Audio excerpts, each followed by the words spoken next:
The phone ringing pulled me out of my sleep. Opening my eyes with difficulty, I clumsily reached for the phone. Hello? Hey, baby, what are you doing? Damn, Paisley, what time is it? I grabbed the phone. Oh shit, it's 4 in the morning. What the hell is going on? Sorry, just wanted to hear your voice, she said, her words slurred. You're drunk, Paisley. God. What's going on? Oh, don't be mad, baby. I just wanted to hear your voice. Where are you? In my room, just relaxing after the show. You know, I have to get up in 3 hours. Damn, this isn't fair. This is not what we agreed on. Oh, don't be like that. You know I love you. Oh, he loves you, Pacey. I could hear Steve and Jerry laughing in the background. What are these idiots doing in your room? We're just having a drink, chilling after the show. It was cool, baby. They really enjoyed it. Hey, Jake, Steve and Jerry shouted into the phone. Fuck off, you pair of fucking idiots, I growled. Get out of my wife's room. Aw, relax, dude. We're just drinking. Yes, well, I'm telling you to leave. It's 4 in the morning. I heard Steve's loud voice on the phone. Dude, relax. Damn it. Nothing is happening. We're all dressed for now. I hated his smug tone and his hints that something was going on. Come out, Steve. Just leave. I screamed the last thing in a deep, growling voice. Paisley grabbed her phone. Hey, baby. Oh, just relax. You know he's just egging you on. I don't care. I don't need a call at 4 in the morning from my wife with 2 guys in her room. Sorry, that was a bad idea. I just wanted to hear your voice. I miss you when we're on the road, she said hoarsely. Okay, call me at lunch. Now get those fucking idiots out of your room. I turned off the call and turned off the phone. I fell back onto the pillow, now wide awake and angry. Damn, now I'll never be able to sleep. As darkness gave way to daylight and the gray light of dawn filtered in, I decided that lying in bed, fully awake, was of no use. I got up, took a shower, and headed to the kitchen to start preparing breakfast for the girls. As always, I almost had to use a bulldozer to push them out of bed. We rushed through breakfast while I prepared their lunches and got ready myself. As I drove them to school, I took a deep breath. The 15-minute commute to work gave me the opportunity to clear my head. Paisley and our current existence was driving me crazy. 3 weeks have passed since I last held her in my arms. Walking into the office, the usual chatter and greetings fell on deaf ears in my ears. I fell into a chair, leaned back, closed my eyes, and tried to concentrate. Jake, are you okay? Janet, the administrative manager, brought me out of my stupor. I opened my eyes and muttered, Yeah, sorry, restless night. I didn't sleep much. Would you like some coffee? She offered. I nodded in agreement. Yeah, that would be great. It wasn't until lunchtime that I really started to make progress. I recently started eating lunch at my desk. Work has been hard lately, and it has been putting pressure on me. At least this way I could get some time back. The phone distracted my attention from the computer screen. With my mouth full of lettuce, I asked, Hello. Hi, babe. Paisley's soft voice playfully caressed my soul. When I didn't answer, she purred quietly, apologetically, Sorry about this morning. I had a little too much to drink. Yeah, that was obvious. Damn, Paisley, why were those idiots in your room? We were just drinking. We got kicked out of the place, so we went back to my room to finish our drinks. Jake, nothing happened. There's nothing to be jealous about. Easy for you to say. You woke me up at 4 in the morning, drunk, with 2 guys in the room. What was I supposed to think? You have to trust me. Oh, I trust you. I just don't trust them. Oh, okay, they're harmless. They have enough girls to follow them. They don't need me or even want me. Bullshit. They both fell for you as soon as you joined that stupid group. Stupid, she muttered displeasedly. Honey, why do you say that? We're just starting to make an impression. The music world is starting to notice us. Yeah, that's great for you. But I stay home, take care of our daughters, work, and finance your tour. Damn, Paisley, I'm tired of living alone. I could be a single parent. The girls don't even mention your name. Jake, I will call them as soon as I can. Yes, last time it was Wednesday, and today is Friday. Honey, give me a break. We do a show every night. We're on the road every day, unloading, setting up. Then after the show, we pack up again and get ready for the next one. It's hard work. Then stop. Come home. The girls miss you. I miss you. Please, honey, we're so close. I can feel it. It's right in front of us. Hell, I can almost feel it. If you saw the show last night, God, it was incredible. The place was packed. We sold out of all the merchandise. Yeah, why is our bank account drained while we're paying for this? Explain that to me. Where does the money go? Honey, give me a chance. We'll figure this out when I get back. Just one more week, honey, just one more week. The phone crackled as I listened to her breathing. Sorry, I'm not around, honey. I'll call the girls tonight. I love you, honey, and I miss you very much. I love you too, Paisley, but this isn't working, not for me. When you get back, we need to talk about us and the future. I think I heard her sniffle, trying to hold back her tears. Okay, honey, we'll talk then. I love you. This day was crap, long, tiring, and boring.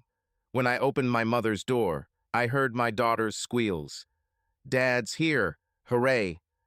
The moment they threw themselves into my arms, the fatigue disappeared. There were kisses and hugs as I twirled them in the air. Mom came up with a smile. Jake, you look exhausted. Yeah, tough day. She waved towards the living room. Go play with the girls. You're staying for dinner. When I was playing with the girls and listening to their stories about school, and they were showing me their notebooks, Dad came in from work. Hi, son, he said. Dinner was pleasant. Dad and I drank beer while he talked about his business and plans for early retirement. At about 7 in the evening, my phone rang. Hi, Paisley. Hey, Jake, where are you? I called the home phone, but no one answered. We're at Mom and Dad's. She made us dinner. About. She sounded sad. Can I talk to the girls, please? I handed the phone to Hannah, who grabbed it with delight. Mommy, hooray, we're having dinner at Grandma's. Lee waved her hands frenetically, trying to talk too. Hannah came down and ran into the living room. We all heard her laugh with emotion. Lee ran after her, crying, I want to talk too. Mom laughed listening to them. Jake, the girls can't get enough of Paisley. How long will this madness continue? She'll be home in a week, Mom. I'm tired of making excuses to everyone. Everyone thought I was an idiot for allowing this. At first, I fully supported her. I wanted her to follow her dreams. But as our account balance dwindled and she was away all the time, I began to think that maybe they were right. Perhaps I really am an idiot. Honey, I don't want to sound negative, but the girls miss her. I see it. Maybe you don't. They change. They need their mom. That's enough. Mom, she's only gone for 3 weeks. This time, but that's not news, dear. She's been away a lot in the last 6 months. I didn't want to argue. Thanks for dinner, Mom. It was delicious. You saved me again. But I need to get the girls home and put them to bed. Lee ran in, waving her phone. Dad, Mom wants to talk to you. Hi, Paisley. Hey, honey. The girls sound excited. Yes, a lot has happened. I wanted to add that if you were at home, you would know this. But I didn't want Mom to know that we were fighting. We'll leave now.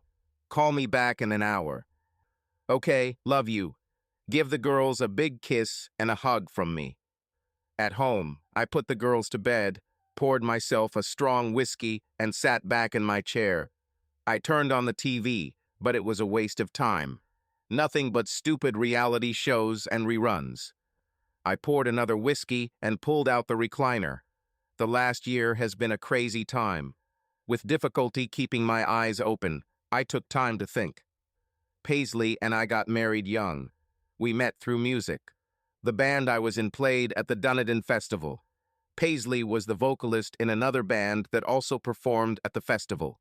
It wasn't love at first sight, but we started a relationship that night. She slept with me in the group's van because it was bigger than hers. We were both trying to break into the music industry. We had similar dreams. We wanted to achieve great success. Her group was much more recognizable than mine. We were new and played an unusual combination of metal and punk and had about 10 crazy fans. Paisley was a wild child, a crazy mix of maybe Gwen Stefani or Pink. She had ability and charisma. She was the epitome of the archetypal frontwoman. She danced like a wild, unruly pixie, her petite figure clad in lace and leather. But it was her voice. God, what a voice she had. Even more famous bands admired her.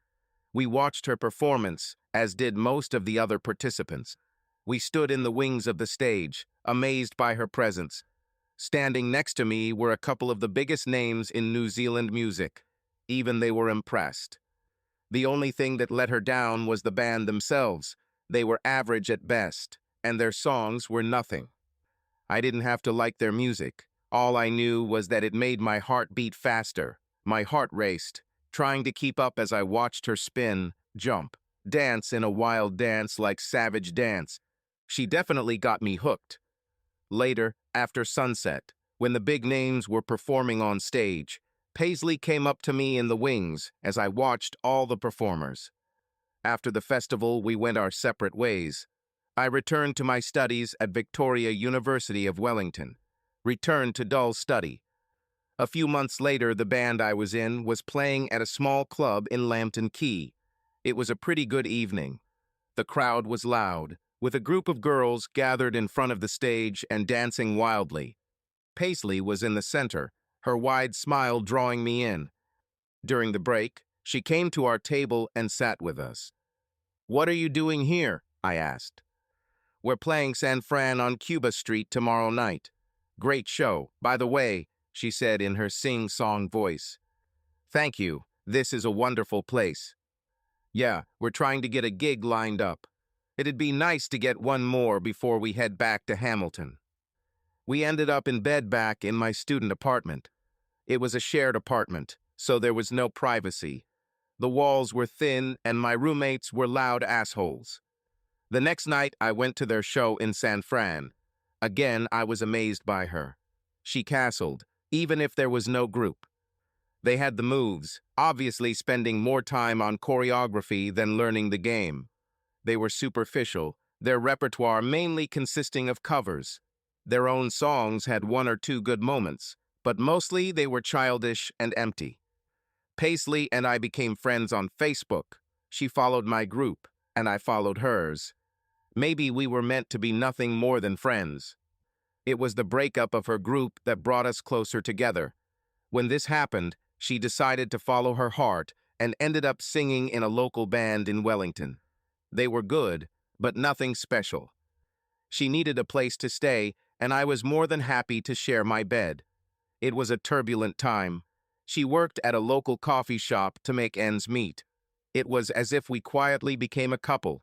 I immersed myself in my studies and music. She was promoting her group. She spent hours walking around the city looking for gigs, putting up posters, and when she wasn't performing, writing songs. Some of them were pretty good, or at least had the core of good songs.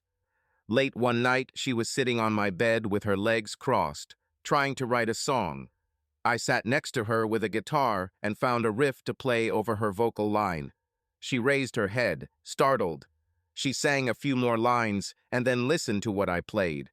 After making a few quick changes, she began singing again and her smile exploded. Her face became bright and radiant.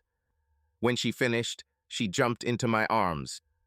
"Jake, this is amazing. I mean, wow. Honey, how amazing." When we played it again, she asked, Do you write a lot of songs? I took out a folder that contained about 100 written or partially written songs. As she looked through a few, she winked at me with a smile. Will you play some for me? Leafing through the folder, I stopped at the old one. It was a slow ballad. When I started playing, she snuggled closer so she could see the words and sang along with me. When I finished, she looked amazed. Damn, Jake, this is an amazing song. It's rockin', but not too rockin'. With a frown on her face, she asked, "Why don't you play them?" Hell no.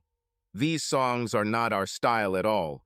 The guys would freak out if I came with these. Do you mind if we play them? What? Of course not. I appreciate the offer, but they're mine. She shrugged. It's a pity. At least they would have a chance to be heard. No, I don't think your group is the right place. Offended, she asked, "What's wrong with my group?" Nothing. It's just, you don't sound right. I know what I need, and you're too extravagant. Disappointed, she shrugged. This became our evening ritual. If we weren't performing, we sat together in my cramped room and wrote. Working with me, her guitar playing improved and her timing became more accurate.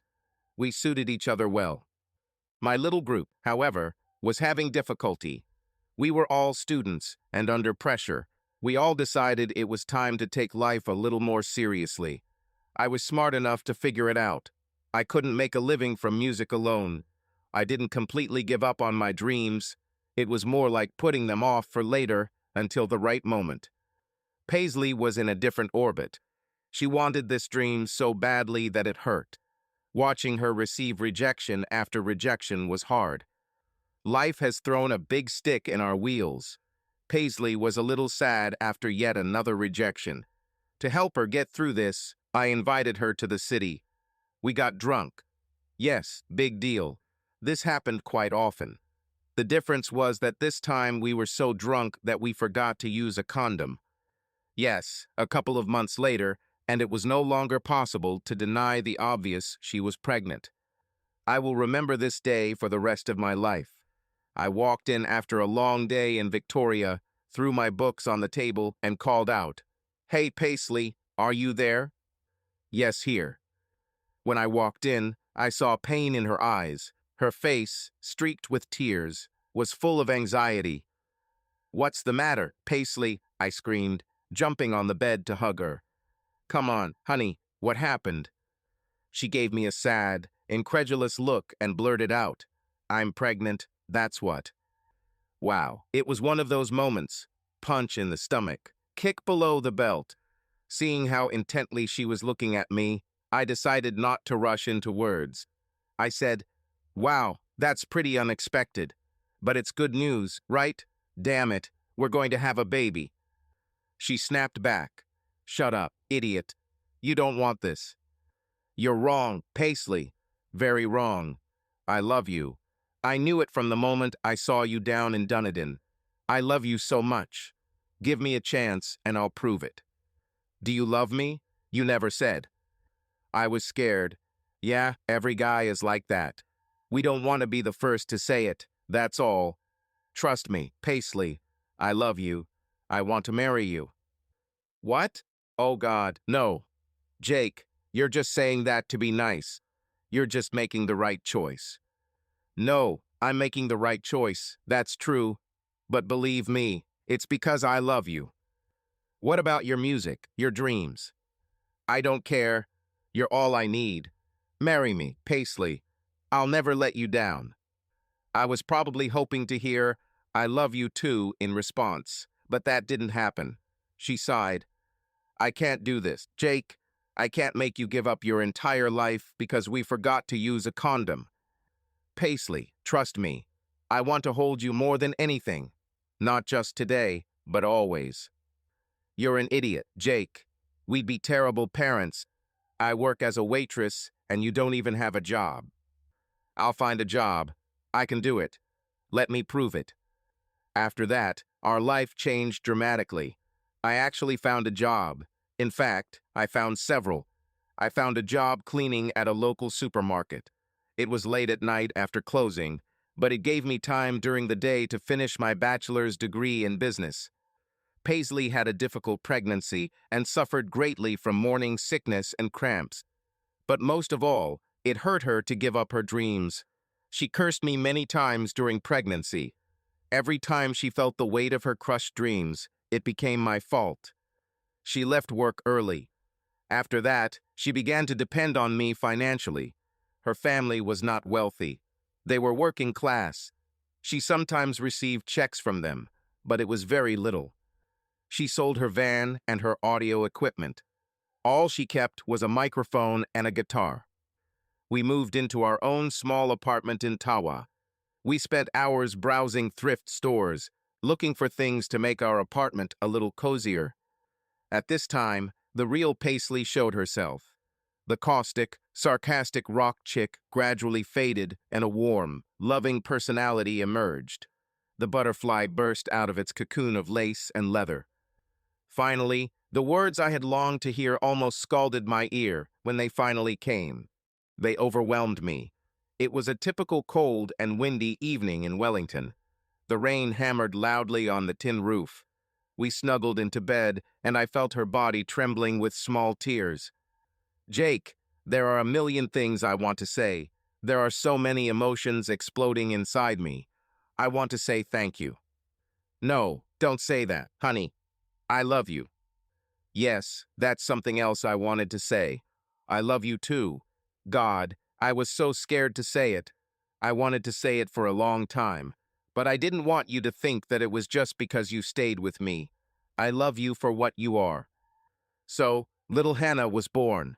Her birth was as difficult as her pregnancy. As soon as our baby was in our arms, everything changed. There were tears of joy. Even Paisley, still in physical pain, did not pay attention to it. Her tears helped cleanse our little bundle of joy. Life became centered around our daughter. Everything else seemed unimportant. Our second daughter, Lee, arrived less than 12 months after Hannah. As often happens in life, everything happened quickly. I graduated from university and immediately found a job with a local firm as an account manager. Paisley got a job as a housewife. We found a small house in Ngao. It wasn't fancy, but it was a start. Life was good, very good. The girls were so funny. Watching Paisley blossom as a mother has been incredible.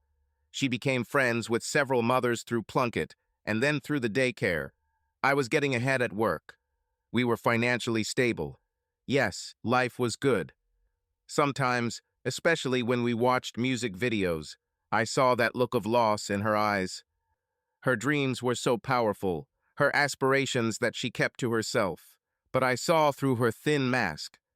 I felt sorry for her, I really did, but she wasn't the only one who sacrificed. I also gave up on my dreams. We tried to release these emotions in small home sessions. Sundays have become our time. We took guitars and started singing. It wasn't easy because when the girls found out, they wanted to join in too. Okay, it was fun, but it took away from the musicality. This became an opportunity for the girls to take the initiative. It was a daycare fundraiser that kind of brought all the emotions out. A few other parents heard us sing at barbecues and such. We were asked to put on a small concert on Saturday afternoon for the parents. With a real concert in front of us, we really tried our best. We had a couple of pretty good sets, all covers, but we had enough experience to know they would love it. We borrowed some sound equipment and set up a small stage in the hall. There were about 50 people. With a bar in the corner, the stage was set. I couldn't believe how excited Paisley was.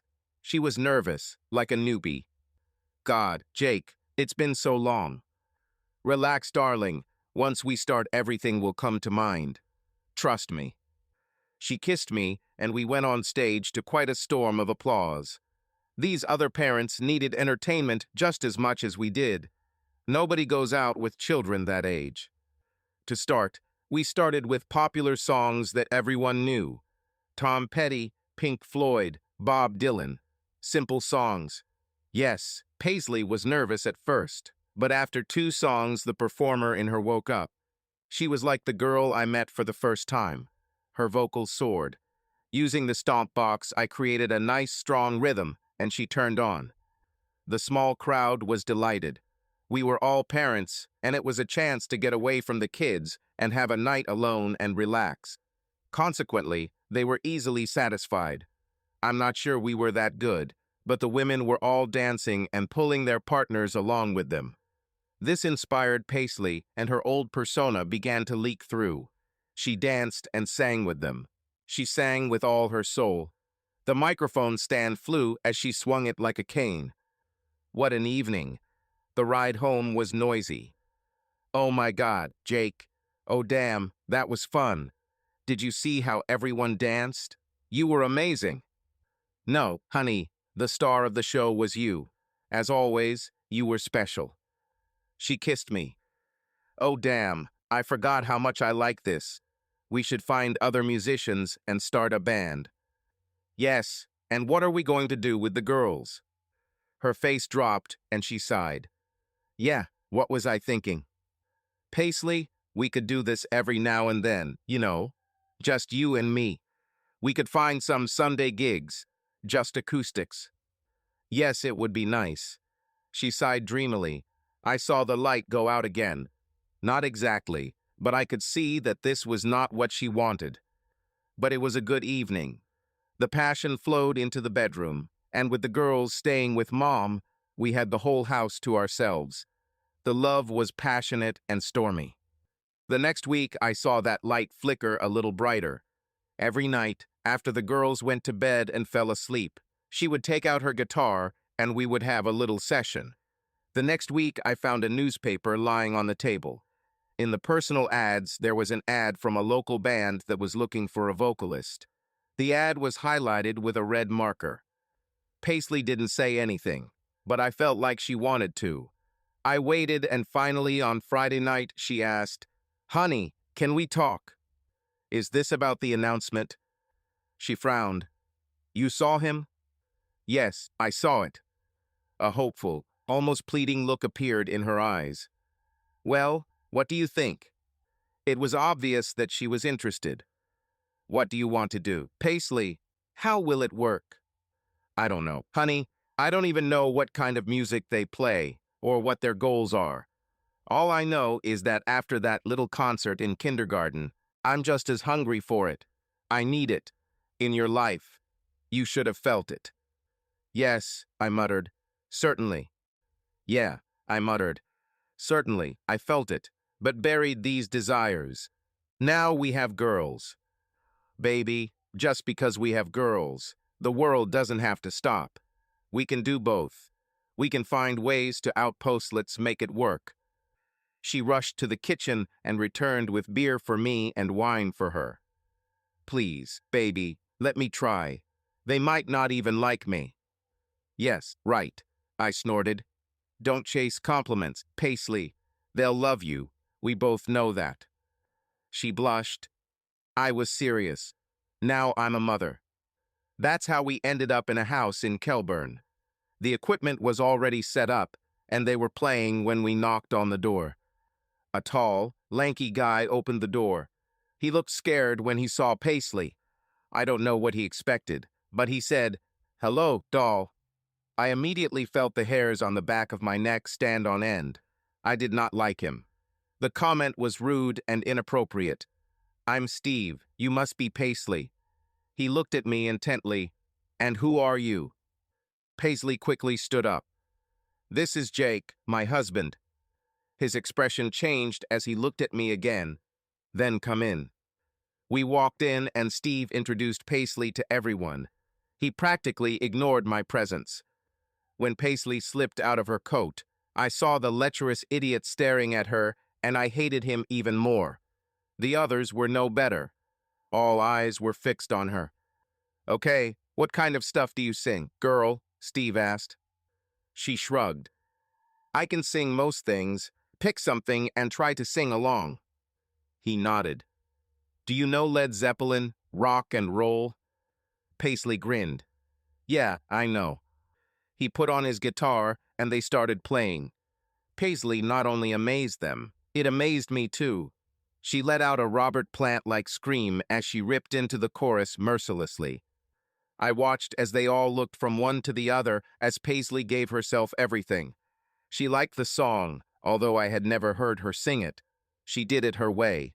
Her broken, hoarse voice echoed undertones of Janis Joplin as she screamed. When they finished, Steve shouted, "Oh my gosh, yeah, it's a damn choice because..." Oh hell yes, that was just perfect, cousin. Paisley smiled as she accepted the praise. She gave me a sidelong glance. She was in seventh heaven. I have seen that. When I looked them over, they were quite a motley bunch. They reminded me of myself when I was their age.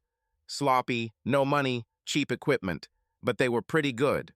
Steve, despite his lascivious intentions, was a damn good guitarist.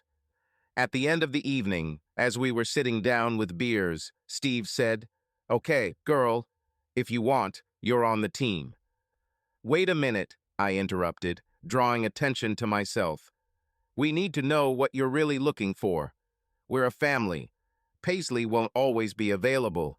What are your performance plans?" Jerry, the bass player, said, "We're new, but we're in it for everything we can get. We'll play every night if we can." "Maybe this won't work. How often do you rehearse?" Steve interrupted. "Twice a week, Tuesday and Thursday nights." "Do you have gigs?" I asked. "No, not yet, but we are sending out proposals. Should appear in a month." Paisley gave me a worried side glance, and I'm sure she saw the grimace on my face. Steve stared at Paisley with a piercing gaze. "So, are you interested or not?" She nodded, swallowing the lump in her throat, giving me a wordless look. "Yes, I'm interested." He raised his beer to toast the other participants. With a wide, cheesy smile, he said, "Welcome aboard the Silver Dream." They drank their beers and Steve announced, "We're going to continue the jam session. Do you want to stay?" She looked at me quickly, asking a question with her eyes. It was not a plea, just an anxious request. "Yeah, we can stay another hour," I muttered. He laughed in response. "Yeah, the neighbors won't like it if we play longer. Anyway, we're looking for a rehearsal space." As they played, I inspected their equipment. Their personal equipment was fine, but the PAW system was lousy, and they didn't know much about setup. The feedback has been overwhelming. I moved the speakers so they weren't pointing directly at the microphones and played around with the parametric echo bit. A few changes reduced the feedback, allowing me to increase the vocal level. Steve nodded to me as a sign of respect. Later, as we were getting ready to leave, he said, "Boy, you seem to know your way around audio equipment." "Yes, I know a little." Paisley giggled. Jake is a musician. He's played in his own bands. He's a master of sound equipment." "Damn, cool, bro. Maybe you can be our sound engineer." I shook my head. "No, it's not for me. I came out of the music scene. We have a family now, and that's our priority." He frowned at Paisley, but didn't say anything. Paisley was delighted as we drove home. "Wow, they're pretty good. What do you think, Jake?" "I didn't like them. I saw the way that idiot looked at you. They sounded okay, but, and this is a big but for me, I don't know how we can do this." "Paisley, they're young and passionate. They seem very determined." She winced when I outlined my concerns. "Honey, we can do this. Your parents love girls. We can handle it. They're just young guys. Trust me, honey, I'm not interested in them." Easy to say, "Honey, but we've both been in bands. We know what happens. Drinking, maybe substances, late nights. They'll get to you. We both know that. It doesn't matter. I'm only interested in music. You have to trust me, Jake. You know how much I love you and our family." "I trust you, honey. I just don't trust them." The next couple of months were busy, with Paisley going out 2 nights a week and also wanting time at home to rehearse. This meant that the girls stayed with me. Paisley tried to take the pressure off me by doing her best on the nights she wasn't rehearsing. She tried to allay my concerns. I knew it. One evening, upon arriving home, Paisley was especially joyful. What's got you so excited? We just got our first gig. Trying to sound excited, I asked, where will it be? At Petone Rugby Club. Can I come? I asked. She jumped into my arms. I was hoping you would do it. I already asked your mom if she wouldn't mind waiting for Virgin's Wait. On Saturday evening, as an interested spectator, I watched as she got ready. She looked sexy as hell in a leather miniskirt, shiny leather knee-high boots, and a cropped, knotted t-shirt. God, in moments like these, you realize how beautiful your wife is. Paisley, you look so damn sexy. God, I better get an axe or something because I'm going to spend the whole night chasing guys away. She grinned. You don't have to worry about it. Baby, I will go home only with you. Watching her take the stage was incredible. I was filled with great pride. She looked amazing, and the band really sounded good. Watching Paisley work, the crowd was amazing as she danced, clapped, raised her arms above her head. Her sexy body swayed seductively as she writhed and danced. The crowd was into it. The dance floor was crowded. The only thing that let them down was the pa. Afterwards, they were inundated with well wishes and requests to come back, and where are you playing so we can come and have a blast. Paisley was on a whole other level of happiness. She was in blissful euphoria. Oh my God, Jake, I can't believe it. It was incredible. Oh my God, baby. It was so amazing. I'm tingling. What do you think? That was good, no doubt about it. You were amazing. She leaned over and kissed me so hard that I thought we were going to crash. This was the beginning. From then on, they played almost every weekend, leading to a short tour of the North Island. They were riding the crest of a wave. It was great and hell at the same time. I couldn't ask my mom to babysit every weekend, and I didn't want to lose touch with the girls. To make it easier, I stopped going to their concerts. It was hard because I hated it when she was with them. She often came home late and drunk. She gradually slipped away from our lives. Yes, during the week she worked hard, did all the housework and cooking, took care of the girls, and worked full-time. The group was great. That's all I heard from Paisley. It seemed like all our conversations were about the band. The main one is that they wanted to make a record. The problem was that they couldn't afford it. Tiny Triumph Records showed some interest, but this meant the band had to pay money. This topic of conversation dominated our dinner conversations. I felt that she felt me. She wanted something, but was afraid to ask. On Sunday, we were getting ready for a barbecue lunch. While lighting up the barbecue in the backyard, I looked up to see Paisley and the band standing there. Steve brought me a beer. We touched the bottles, and while I looked questioningly from one face to another, Paisley announced, "Baby, we have something to ask you." Yes, continue. Well, as you know, we want to make a demo tape so we can get our name out there at festivals and stuff like that. Yes, I heard. Well, we can't afford it. I muttered, frowning. For the last 2 months you have had concerts every weekend, sometimes 2 evenings a week. What are you doing with this money? Steve jumped up. Jake, most of us don't have jobs. We need this money. This is what we live on. Paisley took control. Jake, honey, I suggested that you and I could have paid for the recording. Shit, Paisley. We don't have this money just lying around. We have a holiday fund, the money we saved for Christmas. You want us to give up our vacation? We have been saving money for 2 years. Jesus, Paisley, what about the girls? What about your parents? They're really looking forward to catching up and seeing the girls.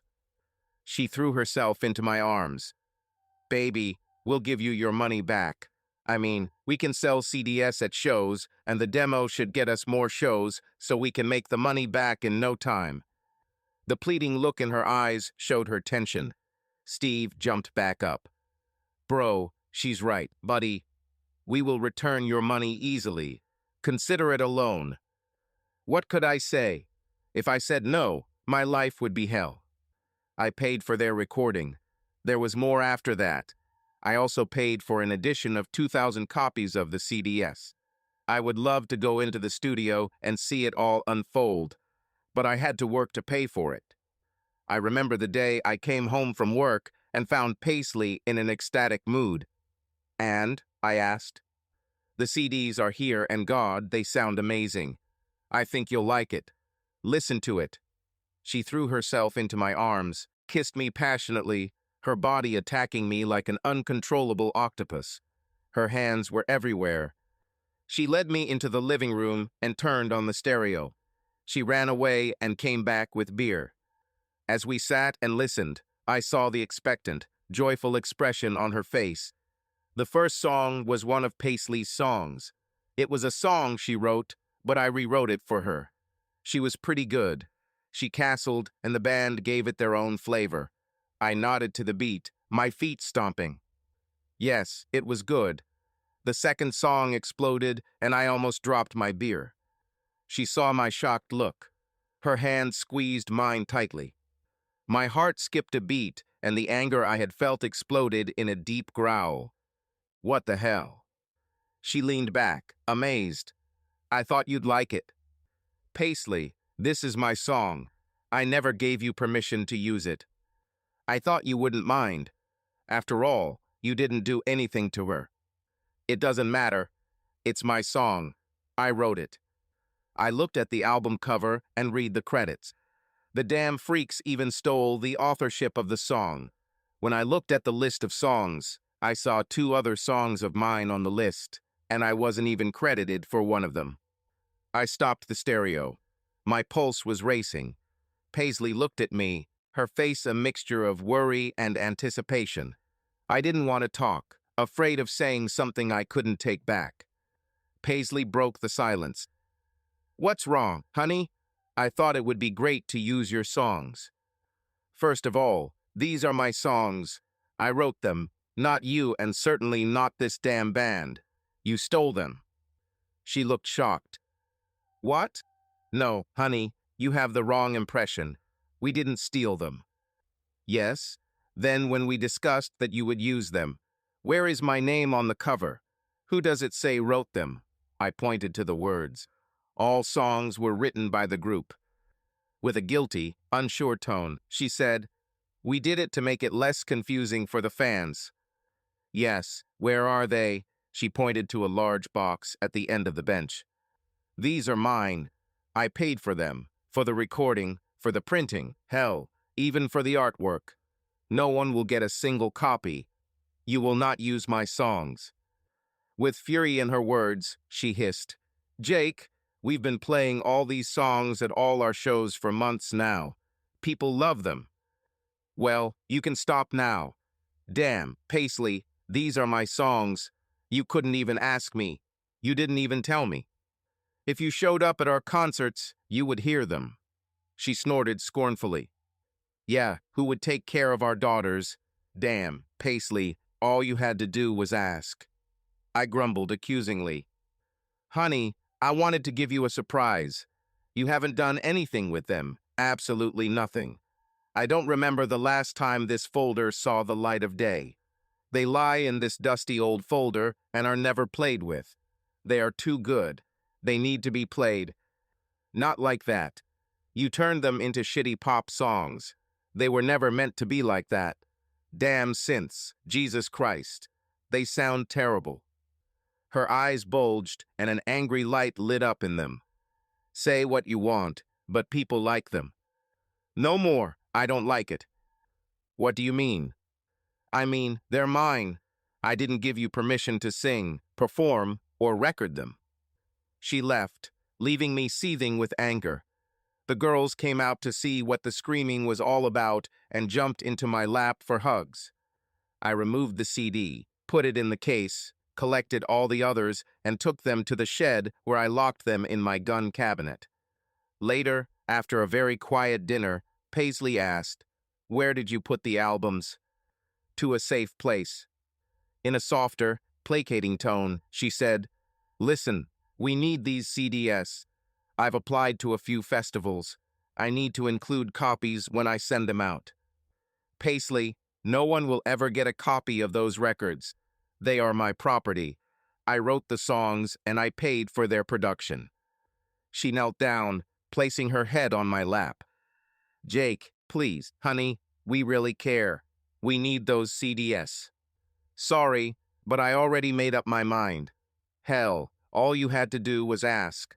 Things could have been different then. Okay, I'm asking now. I thought I was making you feel good. Bullshit. I've heard the crap songs Steve and other losers wrote. They're terrible. You stole mine because you didn't have any others and didn't want to pay royalties to already recorded songwriters. She looked into my eyes with love. No, honey, that's not true. The studio suggested that we need our own songs. It has nothing to do with royalties. Then why didn't you credit me as the songwriter? Like I said, we didn't want to confuse people. This argument was the worst we've ever had. There was an icy atmosphere in the house for several days. A week later, she handed me the CD cover. Is this what you wanted? I looked down. The art was the same, but my name was added to the tracks I wrote. Now it said, written and arranged by the band and Jake. I snorted. Like a joke. It should say, written by Jake Mellows and killed by the group. She gave me a very dirty look. Okay, then tell me, what do you want to see? Written by Jake Mellows. Nothing more. This is an EP of 10 songs, and 6 of them are mine. All of them must have my name on them as the sole songwriter. If we do this, will you let us use them? Yeah, I guess. But I'm warning you, Paisley, I don't like what you did to them. They sound like crap. Well, people like them. That somehow led us to where we are now. I was waiting for her to call me. The group really became popular after the release of this album. They performed at all major festivals. They played at least 3 nights a week, all over the city and surrounding areas. They were currently on a national tour that had been going on for weeks. I'm tired of this. I wanted my wife to come back. It was hell for 12 months. No wonder she didn't call. She's always been too busy to talk to me lately. I went to bed irritated, anger seeping from every pore. The following week, she finally returned home. She looked exhausted. The rock star life was starting to take its toll. Her skin was pale, her eyes empty. She was on the sofa.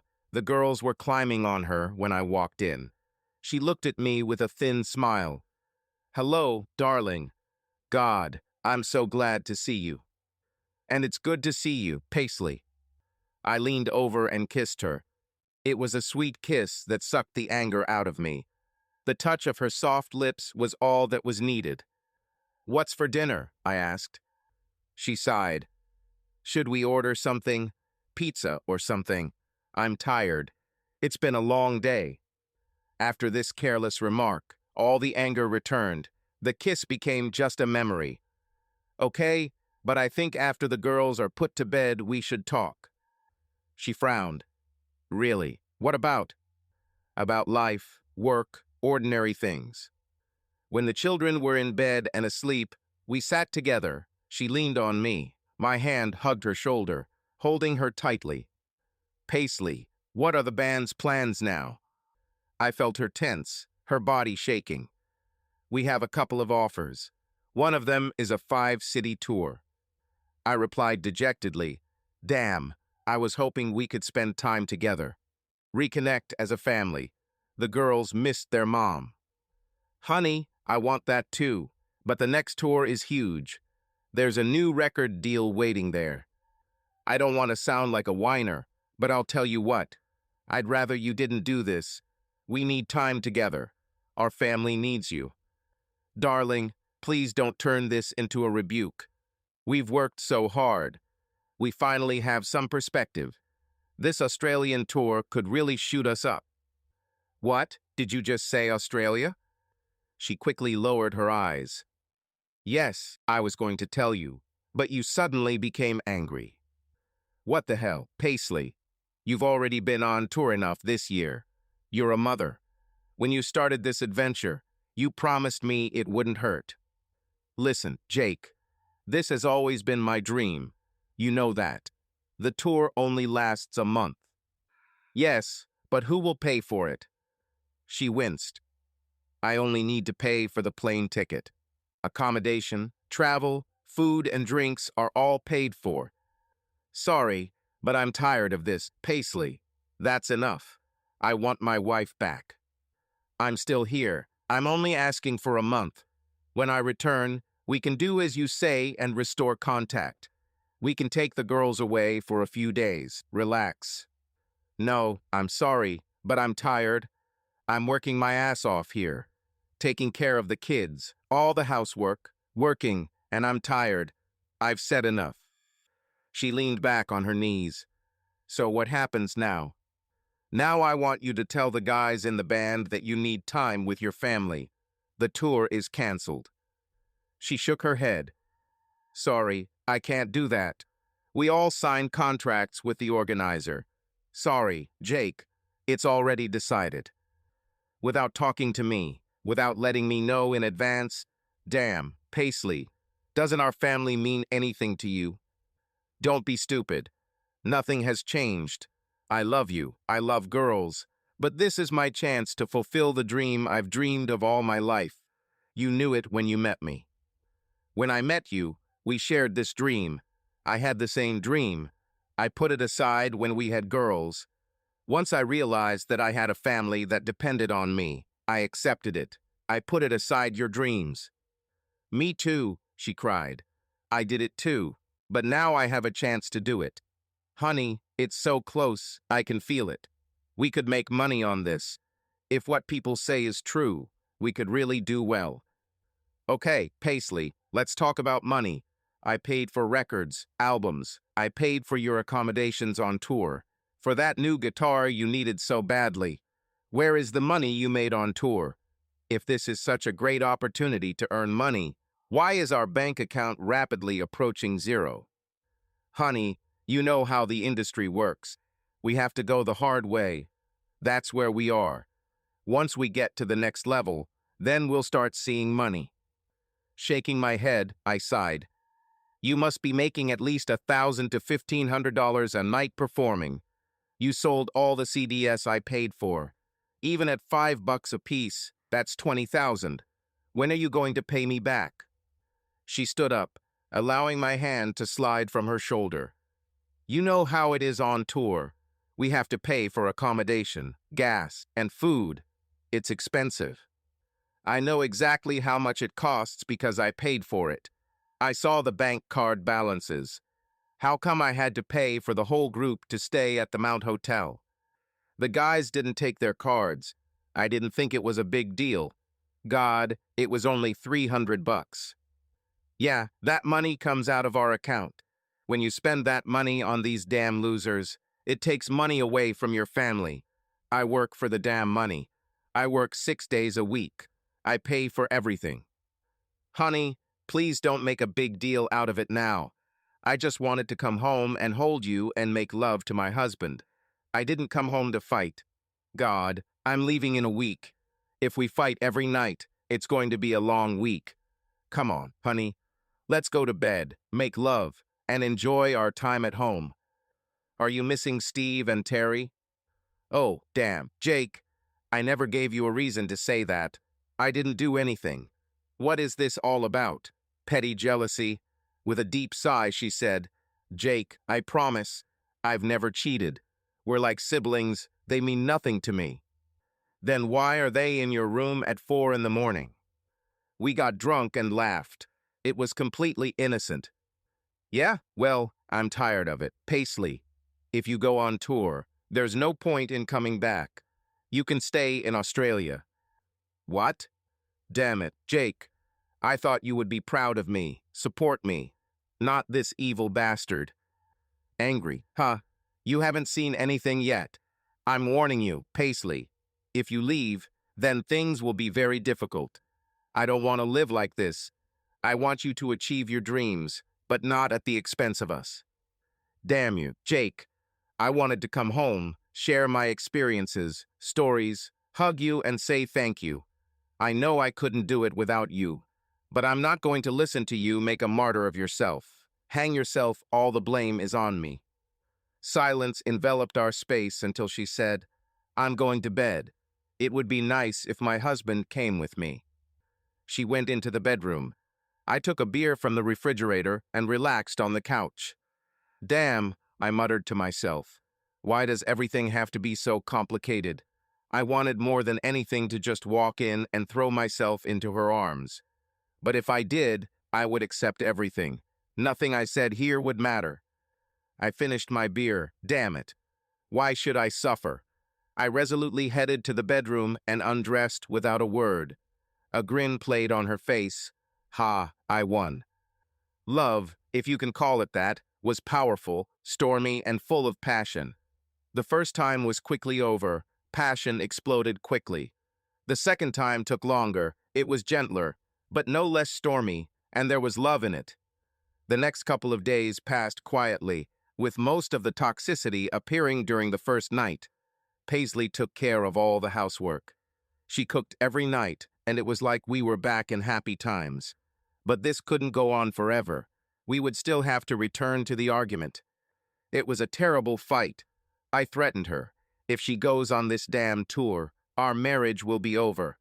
The next day, I canceled her credit card and transferred all the money from the joint account to a separate account in my name. A couple of days later, she found out about it. When I returned from work, she was waiting to pounce on me. What happened to my credit card? I canceled it. How the hell am I going to pay for my plane ticket? I shrugged. I don't care. I'm tired of paying for this group to exist. Oh, you selfish bastard. You pathetic bastard. Are you that jealous of my success? Your success. Oh well, let's not forget, without my songs you wouldn't have anything. You wouldn't have anything. Bastard. Selfish, evil bastard.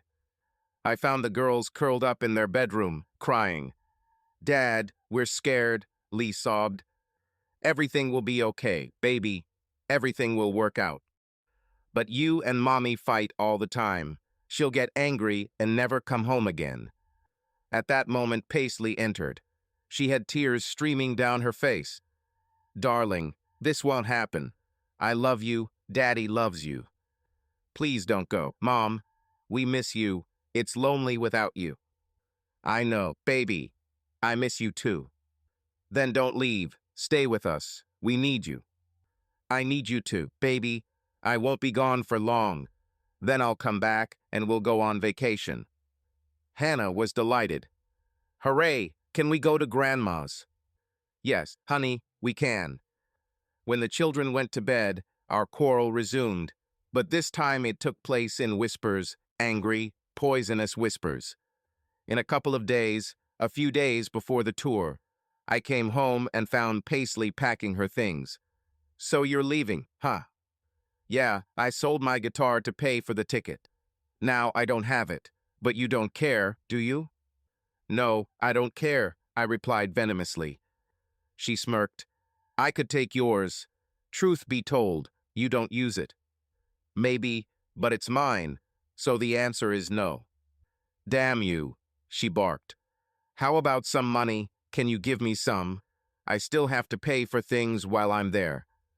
I'll give out what you've contributed over the past 12 months. Remind me how much it was. She hissed with a dark growl. Forget it. I'll borrow it from the guys. Good luck with that. These damn losers don't have a dime to rub together. Surely they were hoping to profit at my expense. Damn, you've turned into a pathetic, evil creature. Why are you such a bastard? Because this group has taken over your life. You heard these girls the other day. They want you here. I want you here. If you're not even going to try to fix anything, then I really don't want you to return. Stay in Australia. She left without saying goodbye. When I returned from work, my mother was sitting with the children. I decided to take some action. I found an entertainment lawyer. I wanted to sue the band because they weren't paying me royalties. Several of my songs that they recorded were regularly played on college radio, even occasionally played on major stations. He agreed that I had grounds for a claim. He filed a lawsuit. He said it would cost more than I could get back. The case will cost thousands, and I can probably only count on a couple hundred at best. I accepted it. I just wanted people to know. They promoted the songs as their own, and it annoyed me. I included in the claim the money I invested. I had all the bills, all the credit card charges and bills. I packed up all of Paisley's things and put them in a corner in the shed. I prepared for her return and the fight of my life. It only took a couple of days, and she called me from Australia. It was short and not very sweet. "Jake, I need money. Things haven't worked out as promised. I don't have money." "Sorry, Paisley. I don't have any extra. I just spent the last of my money on a divorce lawyer." "What? Don't be stupid. I'm serious, Jake. I need money, just for food until we get to Melbourne." "Borrow from the guys, like you said." "They don't have any money. You know that." "Damn, Jake. I didn't think you'd leave me with no money." "I'm not leaving. We'll sort out our finances in court when you get back." With tears in my eyes, I broke the connection. I found out that she borrowed money from her parents. It must have been unpleasant. I heard her talking to them on the phone about her big tour and how well the band was doing. Her return was as I expected. She entered, seething with rage. She tried to stay calm for the sake of the girls, but as soon as they went to bed, she exploded. By then, she learned that all her personal belongings were in the barn. "Paisley, I warned you before you left. You are not welcome here." "Damn, Jake, don't be like that. I'm sorry about how things turned out. The tour is over. We can go back to our old lives. We'll spend the next month or so in the studio." "I don't care. As soon as you get another offer, you'll leave again, and the girls and I will be left here, left to our own devices." "Damn, Paisley, you've been away for a month, and you've called the girls 5 or 6 times tops. It's because I didn't want to fight with you, not because I didn't want to talk to them." "Paisley, I think our marriage is over. I can't live like this. I love you, always have, and probably always will, but I can't live like this." "So are you serious? Do you want a divorce?" "Yes, I'm absolutely serious." "So what now? How can this even work?" "Simple. I want you to move out. I will be seeking full custody of the children. Honestly, you don't want them." "How can you say that? They are my children too. I'm not going to leave them." "Good luck with that. If you ask them who they want to live with, what do you think they'll say? You've practically abandoned them in the last year." "I didn't do anything like that. I tried to build a career and give us all a better future." "A better future, okay? How much did you make in a month away? Where is all that money?" "We didn't make much money on tour," she said with a shaky voice, her confidence less evident. "Just as I thought. I suggest you get a lawyer, get some real advice. For now, I want you to move." "Where the hell should I go?" "Go to Steve. He was always trying to get into your pants, if that hasn't already happened." "Damn, you're an asshole. I've told you 100 times that there's nothing between us.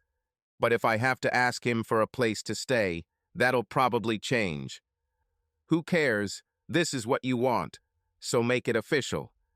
"Oh, for God's sake, Jake, you're acting crazy. There's never been anything between Steve and I other than a little flirting and some nonsense. Just go. I want you to leave tonight." "Damn you, Jake. You ruined everything," she hissed desperately. "This is just the beginning, Paisley. It's only going to get worse." She left that night, and it hurt.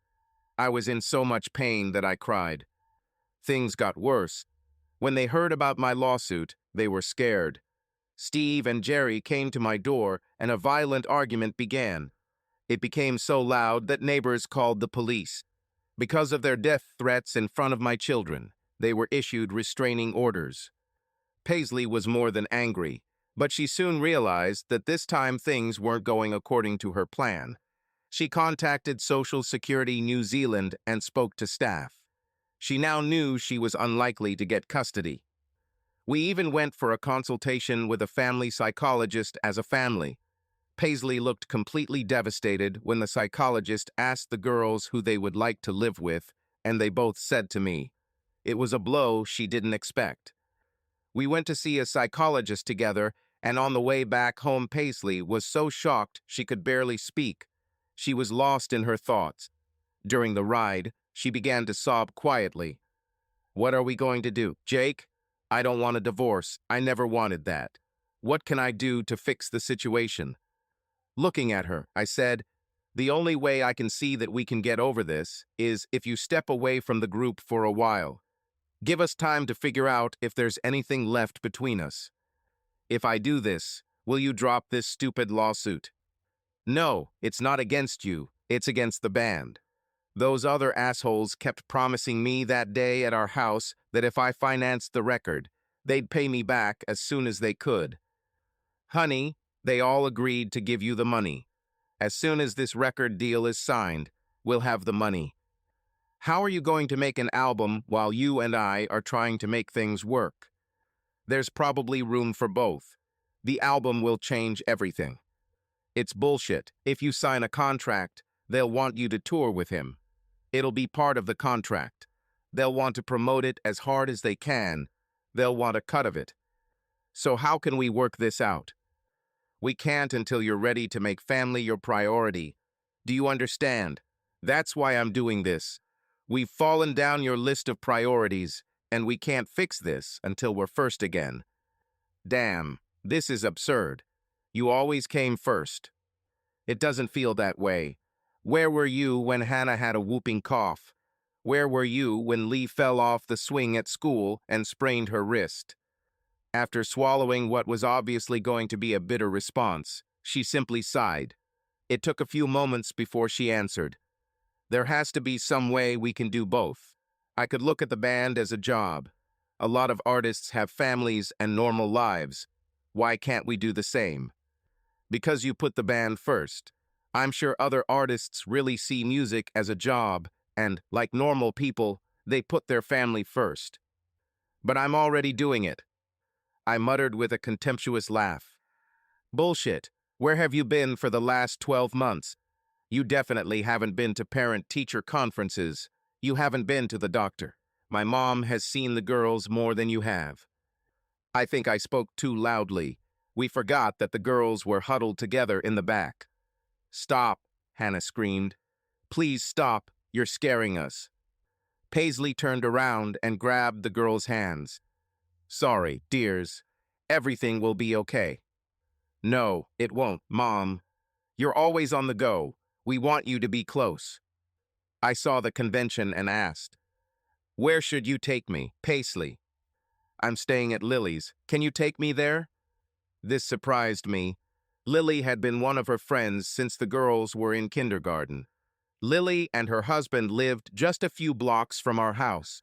As she pulled up to the house, she whispered, Can I come over later? Yes, of course. This is still your home, Paisley. I asked you to move so we could take some time off. I want you to honestly evaluate what you want out of life. She got out, walked to the back of the car, leaned over and hugged the girls, which turned into tears as they all hugged. I will come later. She walked up to my window as she passed and leaned in for another kiss. Her tongue penetrated my open lips, and the kiss quickly escalated. We slowly pulled apart, and she said hoarsely, I love you, Jake. I know we can work this out.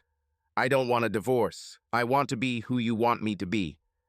She actually returned home that afternoon. She spent the day playing with the girls, reading to them. She stayed for dinner and then helped me put them to bed and calm them down. We relaxed together with a glass of wine. The radio played quietly in the background. How did we get to this point, Jake? I don't know. Paisley. It started out fun, but you got carried away. You left us behind. I think you've outgrown us or something. Now we're more like an anchor than the wind beneath your wings. But I don't feel that way. I just wanted to do my part. I know you understand. You've been there. You know how I feel. I always wanted to be a respected musician. Write songs, record albums. Yeah, well, what I think is that you focused on the end goal and forgot about us. You came at it from the wrong direction. You stole my songs. It was painful. You made me finance everything. I paid not only for your stay, but also for these other losers. Damn, I'm not an idiot, Paisley.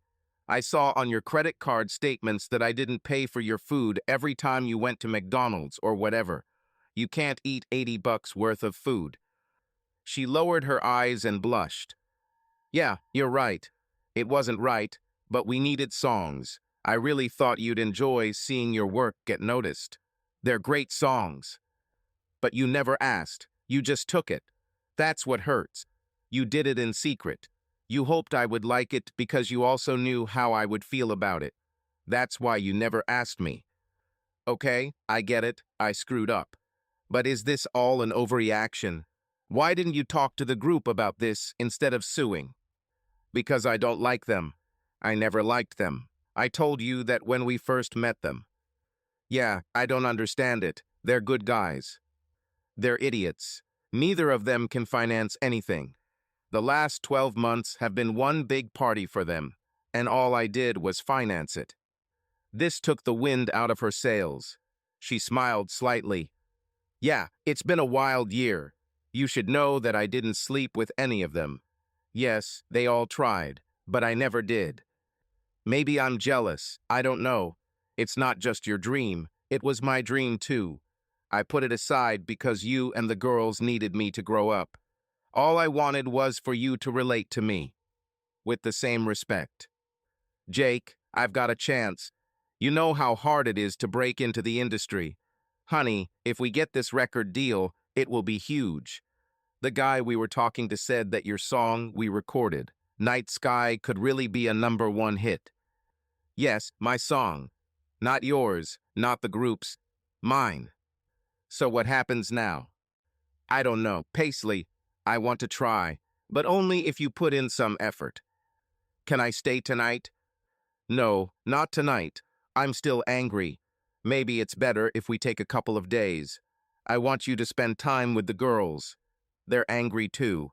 They feel abandoned. Fix that first. Things sort of settled down the following week. Paisley spent a lot of time with the girls. She was in the house every day. After many requests, she moved back. The woman I loved and married came out from under the veil. She got up early, cooked breakfast, did all the housework, and when she was home in the evening, dinner was ready. I fell in love with her again. We even started making love again. It was difficult and awkward at first, but it got better. Things seemed to be starting to look up. She didn't have any money, so I gave her my bank card, although I kept a close eye on it. I knew that she saw the group and rehearsed almost every day. It didn't bother me. She never talked about them, and I never asked. The bitterness returned when I received notice of the first trial date for my lawsuit against the group. The letter was lying open on the dining room table when I arrived home. Paisley gave me a disgruntled, reproachful look. Dinner passed, and the atmosphere was colder than usual. It's funny how our happiness was so fragile. The tension had slowly built up throughout the evening, simmering just below the surface. Once the girls went to bed, Paisley began. Jake, I'm begging you, please drop this stupid lawsuit. The guys don't have any money. They can't pay you even if you win. Maybe not, but it sure as hell will make me feel better. But it will destroy the group. We discussed this. We are all ready to return your money. Just give us time. What about a big record deal? We're still working on it. We're really close to concluding it. Well then, maybe you can settle this with me before the trial. Jake, give us a chance. I know we were unfair, and you're right. We took advantage of your generosity. Yeah, and if I drop the lawsuit, these idiots will just forget about it. It's not about you, Paisley. It's about them. They defrauded me. There was never any intention of getting the money back. It was our money, yours, the girls and mine. They were on our vacation. I saw her chew her lips, but she swallowed her answer. Steve was able to get legal help because he was receiving unemployment benefits. Using legal advice, he was able to get the hearing postponed, saying he needed time to gather information. The day I came home from work to find Paisley, Hannah and Lee all happily dancing in a circle, Paisley singing loudly. She saw me and rushed into my arms. "Honey, we made it. We got a record deal. We're on our way to success. A real label." I shared her kiss, that magnificent, goosebump-inducing kiss. "Congratulations. Who is the contract?" "Flying Nun. Well, actually, Mushroom Records." "Flying Nun. Wow. Well, congratulations." Her lips attacked mine again in a stunning, soul-rending kiss. When we separated, we were both a little out of breath, breathing slowly. "When will you start recording?" "Oh God, I don't know. We're still working out the details." "Oh my God, Jake, this is what I've always wanted." "I'm happy for you, Paisley, I really am." The girls joined in the hug, and we all held hands and danced around like witches around a boiling cauldron. We were all tired, and Paisley asked, "Can we go out to dinner to celebrate?" I nodded. "Sure, let's get changed and go." Dinner was fun. I had forgotten how effusive and joyful Paisley can be. She couldn't stop talking about the songs, what order they should be in, what she wanted to change. It was fun listening to her chat. This relieved some of the tension. She was talking about my songs. They were going to record my songs. I sat there chewing my steak, listening to her, until I couldn't hold it in any longer. "So you still want to use my songs, huh?" She looked at me with a stunned look. "Yes, sure." "Well, are you going to ask?"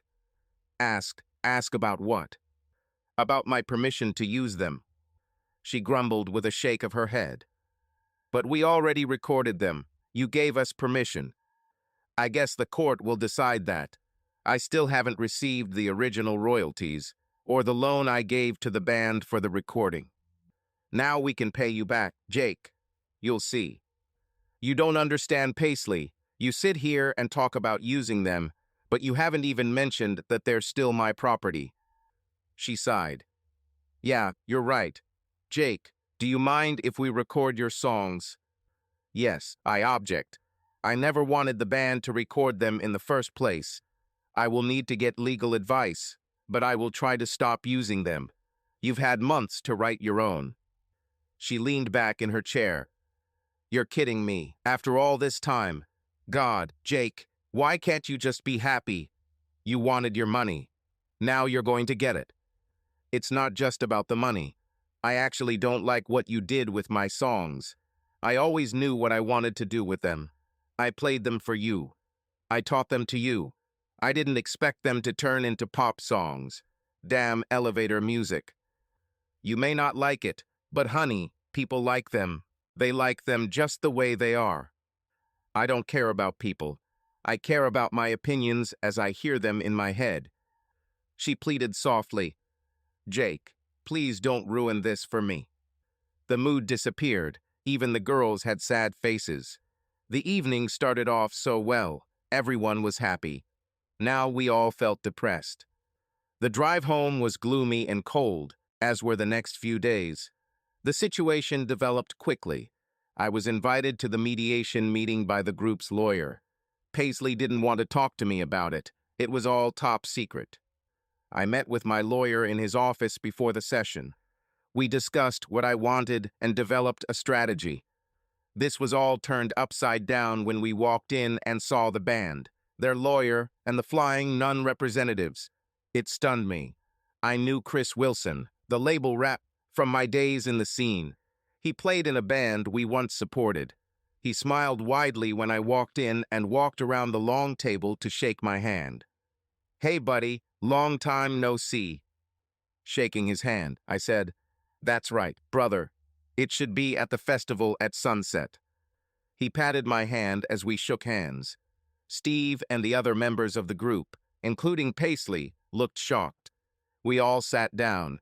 The mediator introduced himself and began with a short statement. Welcome, everyone.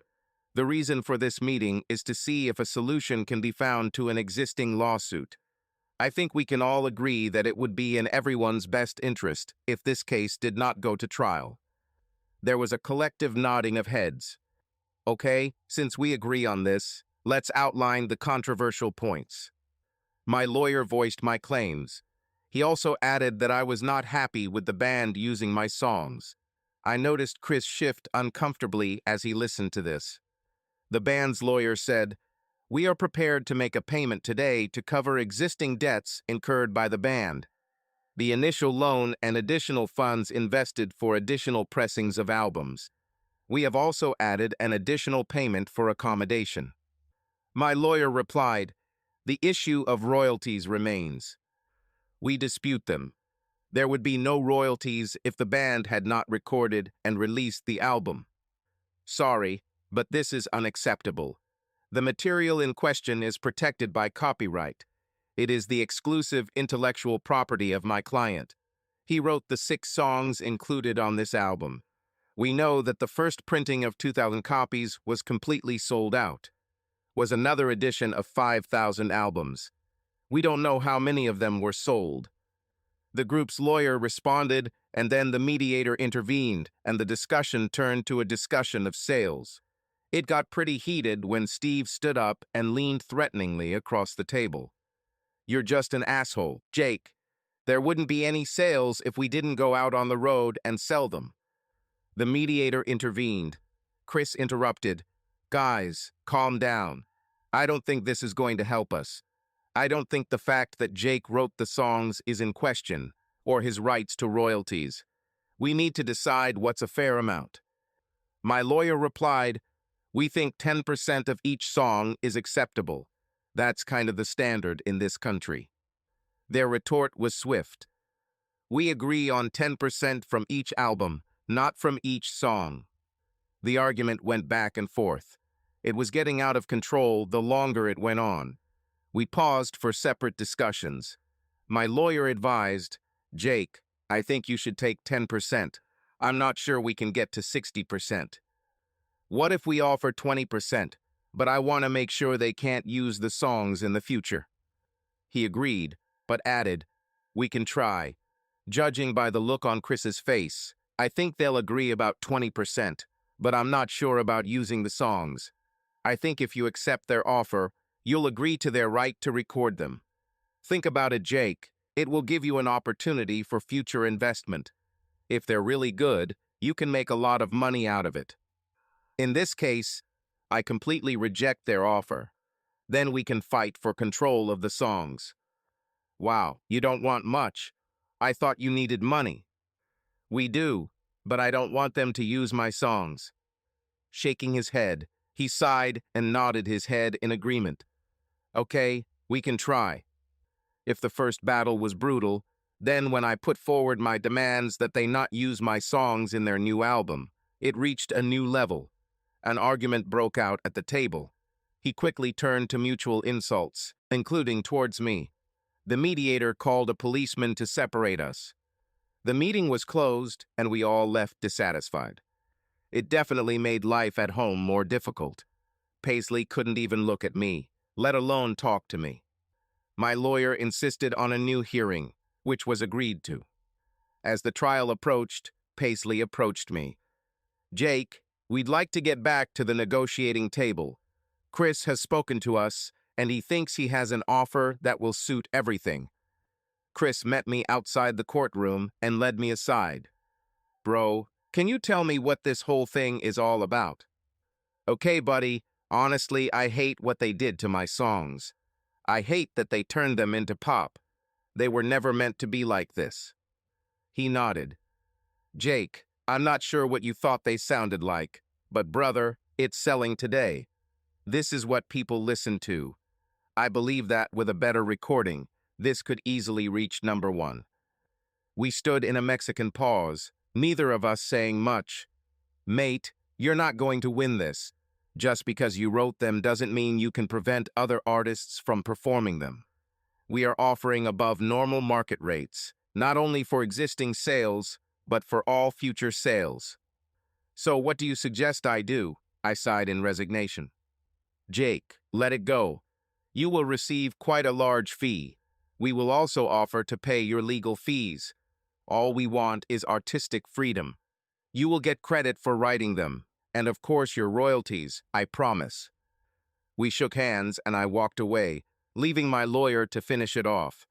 I didn't want to see Steve smirk at the conference table. I picked up the girls from school and was preparing dinner when Paisley walked in. She smiled at me widely and came over and hugged me. Thank you, Jake. We all appreciate what you have done for us. Steve said to tell you thank you. Fuck him. Let him rot in hell. I don't give a fuck. It was after dinner when she broke the news. Jake, I have bad news. Yes, surprise me, surprise me. Come on, what's the problem? Well, Flying Nan belongs to Mushroom now. They want us to record the album in their studio in Melbourne. And what? That means I might be gone for about a month. I thought it would be like that. Are you going to be okay with this? No, actually, no. Look, Paisley, I think we can both see that this isn't working. I think you should go your own way. Leave me and the girls to sort out our lives. I saw sadness in her eyes. Small shiny tears flowed from them. Jake, it's only a month. When I get back, we can do something. Reunite. No, it's not that simple. After the album is released, they will want you to go on tour and do promotion. You'll be missing for another year. I'm not ready to live like this. They are my children too, Jake. You can't stop me from seeing them. I would never do that. You are their mother. I will never stand in your way. Go and conquer your dragons. I hope when you're done you'll have some time for your kids. She wiped her tears and cleared her throat. What about us? Can you wait? No way. I don't wish you harm, but I'm done. I think we should break up. Move on. But I don't want to move on. I want my family. I want you, Jake. I love you. Yes, but not as much as music. We parted ways at least on reasonable terms. Not as lovers, but at least we talked. The day she left was heartbreaking. We tried to explain this to the girls, but they were devastated. It took me a few days for them to calm down. At first, Paisley called every evening, then it was reduced to every other day, then to once a week. The girls seemed to be as tired of it all as I was. Paisley promised them mountains of gold, but actually delivered little. Some gifts arrived within a couple of weeks. It's true, money can't buy love. We settled into our routine. Mom helped, and luckily the girls liked her. I tried to forget her. When she called to talk, I simply handed the phone to the girls, but they also quickly lost interest in her. Even Paisley, with her blind optimism, could see that she was losing touch with the girls. Music was supposed to be my salvation. All my life I have loudly proclaimed that music can be a powerful healing force. Now it's time to prove this theory. Every night, after the girls went to bed, I poured my soul into new songs and reworked old ones. It didn't take long before I had what I thought were really great songs. I liked them. 2 months later, Paisley returned from the recording studio. She looked stunningly beautiful. This needs to be said. If anything, she looked more attractive than ever. She had a new short haircut that suited her very well, and she dressed in a more urban style, apparently trying to sell the band's image. The album was presented in Auckland. Paisley offered to pay for my trip, but I decided not to get involved. They held a number of promotional appearances throughout the country.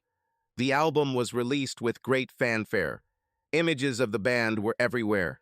There were interviews on television and radio, and songs were constantly played on the radio. Of course, Paisley was the face on the cover.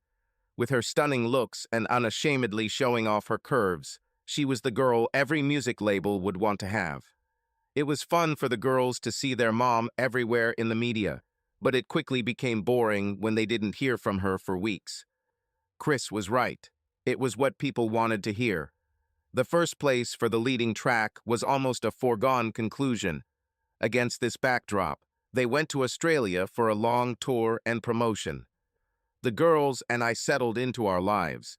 They came out of their despondency, and life gradually became better. Between working and playing music late at night, I was a little lost.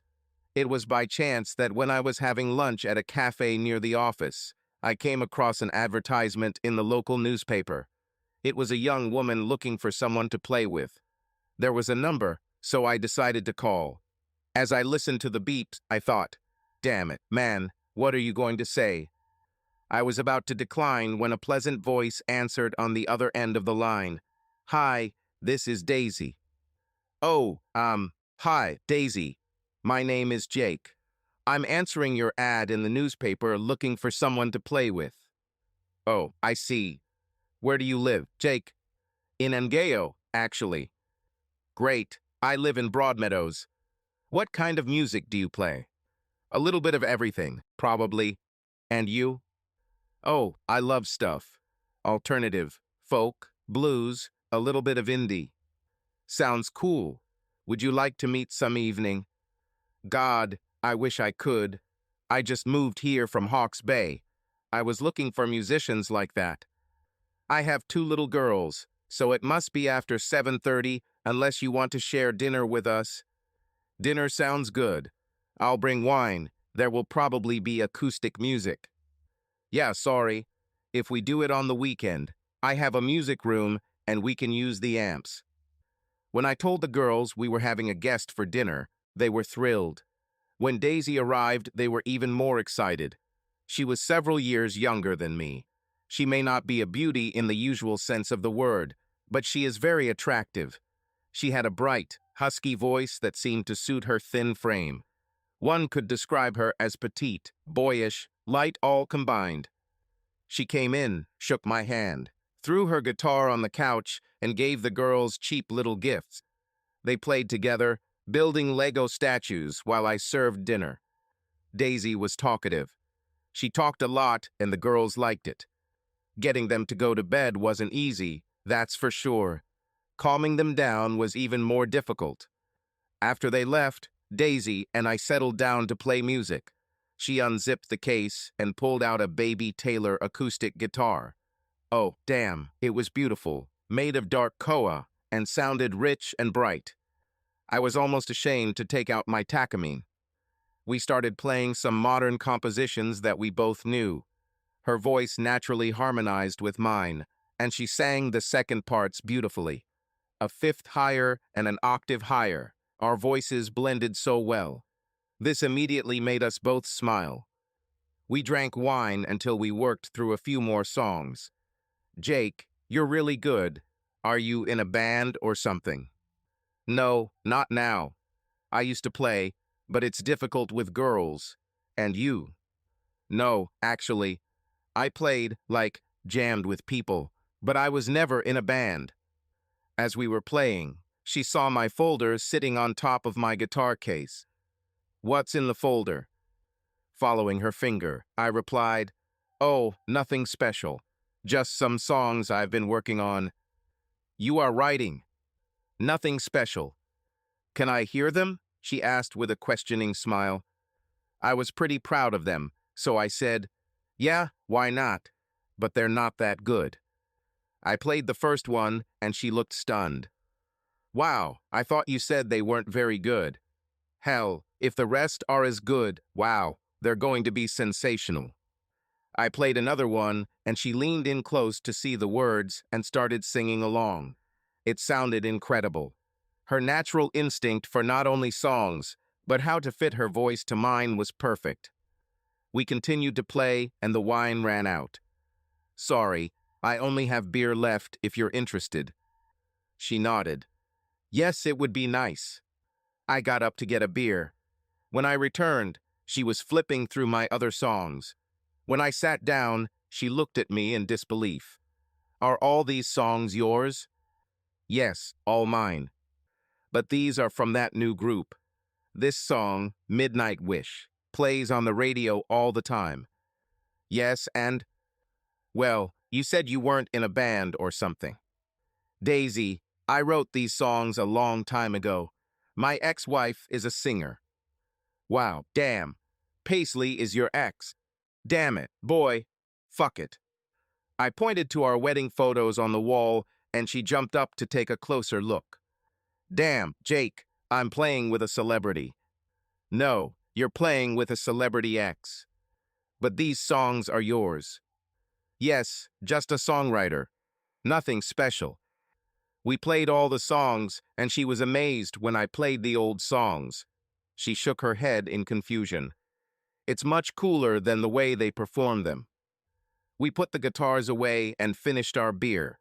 We talked until late at night. She was cheerful and easy to talk to. Without much effort, she got the whole story out of me. I guess I wanted to talk about this.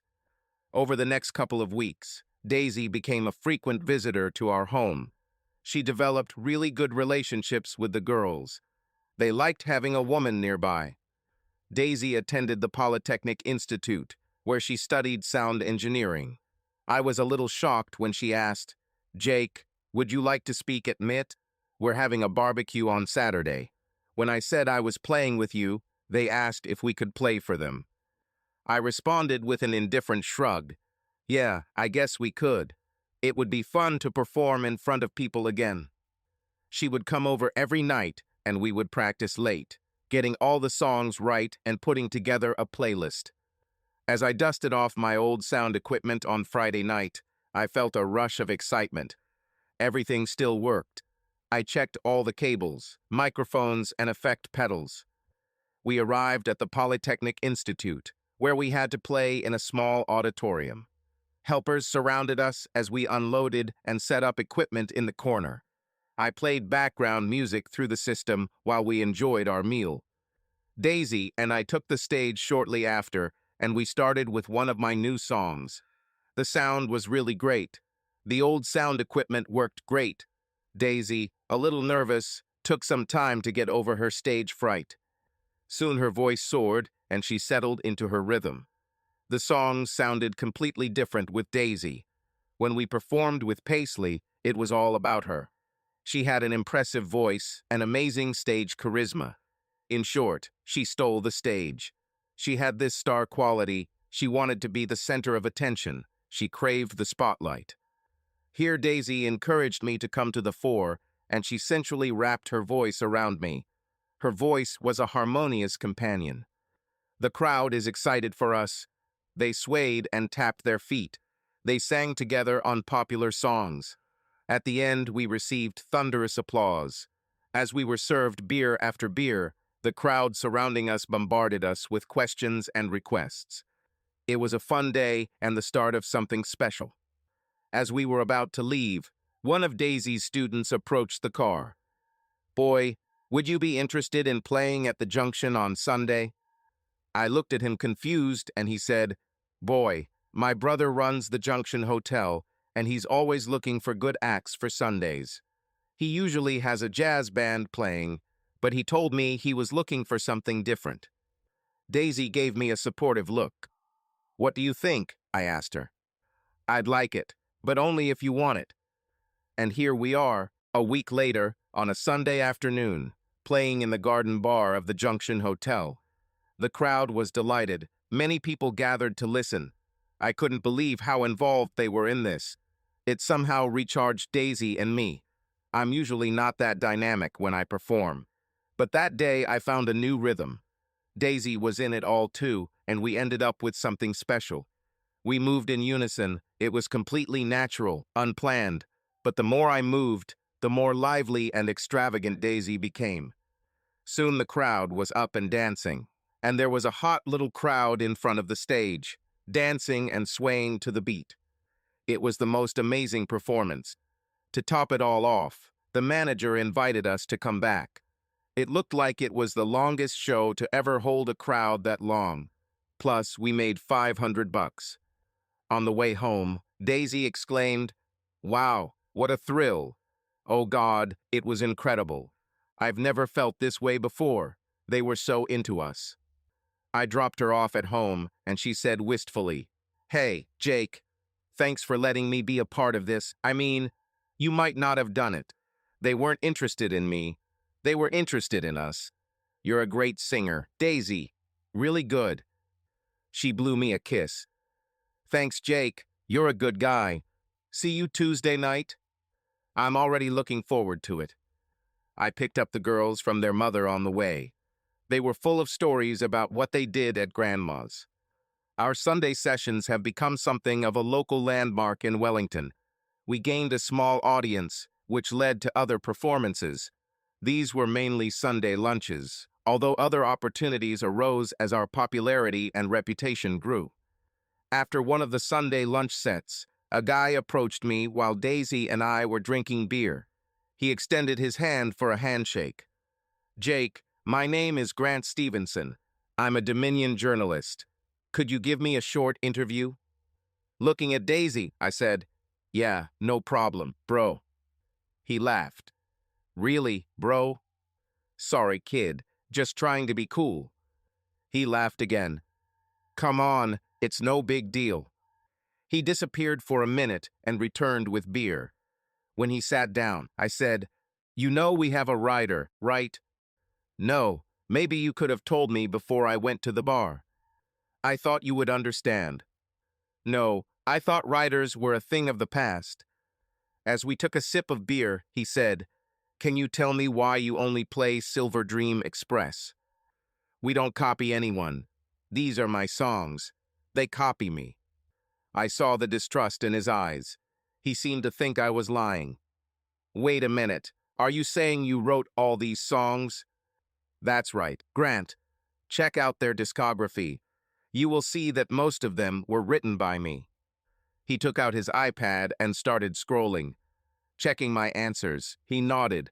His gaze changed from disbelief to respect, and he asked the story. I gave him a not very personal account. Can I quote you on these issues? He asked. Certainly. Fine. Well, my column appears in the Saturday edition. Can I take a couple of photos? Daisy and I stood up, guitars in hand, and he took some pictures.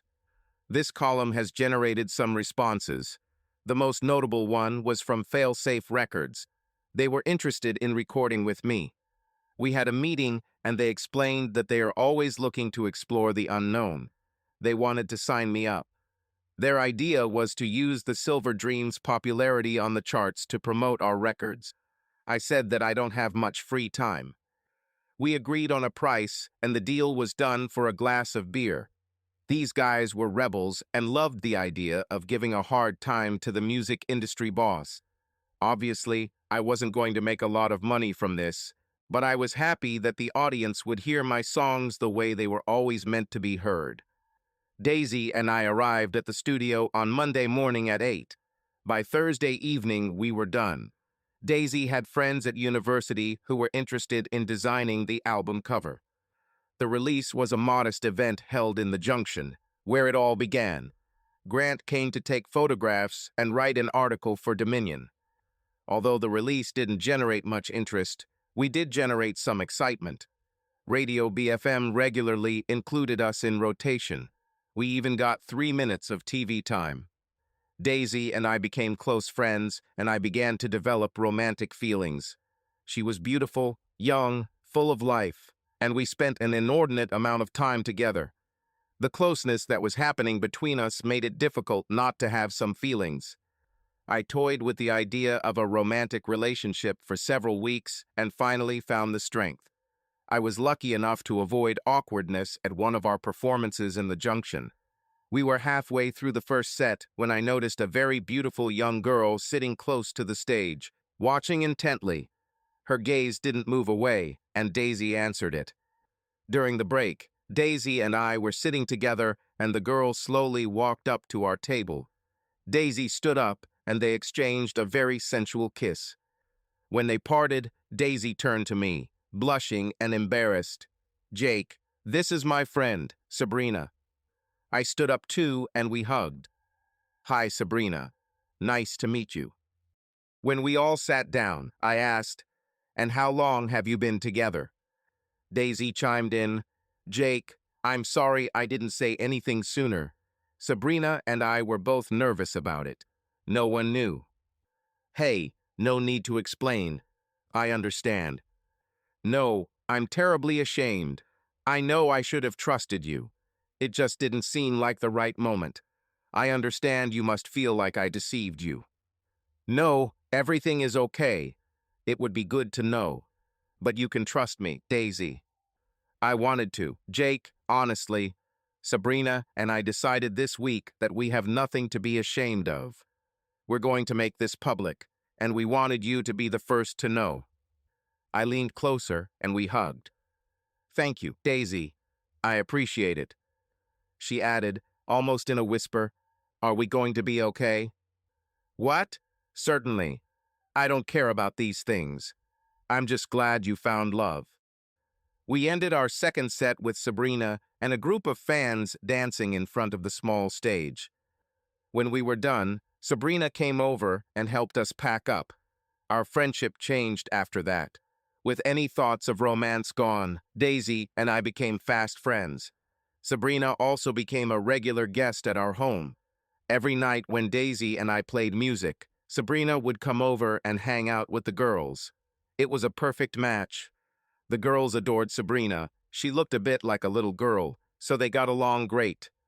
Our happy home was thrown into disarray with Paisley's return. She showed up at home on Saturday morning. I was mowing the lawn, so I didn't notice her at first. It was a hot day, and I was pushing the lawnmower up our steep front lawn. When I got to the top, Paisley was there, arms full of bags. I turned off the lawnmower and took off my headphones. Hi, Paisley. How are you? She put down her bags and spread her arms. We hugged tightly. Oh God, this is so good. Jake, you were so lacking. Yeah, we missed you too, Paisley. How was the tour? Okay, very good actually. The crowds were huge. Byron Bay was amazing. Great, glad to hear that. The girls are inside. I helped her with her bags and we went inside. I think Paisley was shocked by the girls' indifference. She probably expected them to run towards her. At first, they didn't even recognize her. It was only when she knelt down and spread her arms that they approached, but walked rather than ran towards her. As soon as they hugged, tears and kisses began, exclamations of "Mom." They then moved to the couch where Paisley handed out the gifts. She got it right. The gifts were perfect, and the girls were captivated by the new dresses, dolls, makeup kits, and some Legos. They both loved Lego. I prepared dinner while they played together. Listening to the girls begin to open up to Paisley was interesting. It started off slow, and they were unsure and awkward. There was some awkwardness in talking too much, as if they were meeting a stranger. By the time we served dinner, they began to feel comfortable enough to speak more freely. Stories about school, new friends, what grandparents are doing. It was slow. As I watched Paisley, I saw the pain on her face. The girls loved her. It was the unconditional love that children give to their parents. There was no doubt about it. However, you cannot leave your children and expect them not to notice or change their attitude towards you. Now their connection with their mother was more like a meeting with an absent relative. Paisley saw it, felt it, and her anguish was so obvious. The secretive, sad look she gave me. She was never one to hide her emotions. She carried her heart in her palm. A real Kanzerian. Over lunch, I tried to help, to mediate, to get the girls to open up. It happened, but slowly.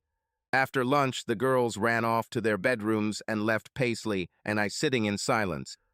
This was also awkward, but Paisley was the first to decide. How are you, Jake? Yes, okay, I guess. It was tense. The work takes a lot of time. Yes, I can. What about you, Paisley? How was the tour? With a small shrug, she replied, actually, it was great. The tour was a success. We were able to establish ourselves and establish our reputation. The songs are doing well on the charts. Chris thinks the album might even become a top seller here in New Zealand. Okay, I'm happy for you. Are you really happy? She snorted. It doesn't look like it. I don't know what to tell you. Paisley, do you want me to jump for joy and bang on the drum? No, but I think you're just saying words. Try to be nice. Listen, this damn group destroyed my family, stole my wife. Don't expect me to be happy. I never wanted you to leave. The fact that you could have just walked away from your family, from your daughters that you say you love so much. Her response was a bitter growl. Don't you dare criticize me. I love these girls. If I thought you would accept me, I would have returned sooner. I would have taken breaks, but damn it, Jake, you couldn't even talk to me. I was angry. You chose the group and superficial friends over us. Just like the girls, I feel abandoned. I never abandoned you. If you had worked with me instead of turning everything into a big fight, maybe we could have done things differently. Heck, you could come and travel with us. The girls would love to see Australia. They had school, I had work. Not everyone can just pack up and disappear. Some of us have responsibilities. Tears began to fall, slowly at first, but as she began to wipe them away, more appeared. Her mascara was running and her cheeks were smudged and stained black. Hannah came in to show us something she had made. Seeing Paisley crying, she grabbed Paisley's hand and climbed into her lap.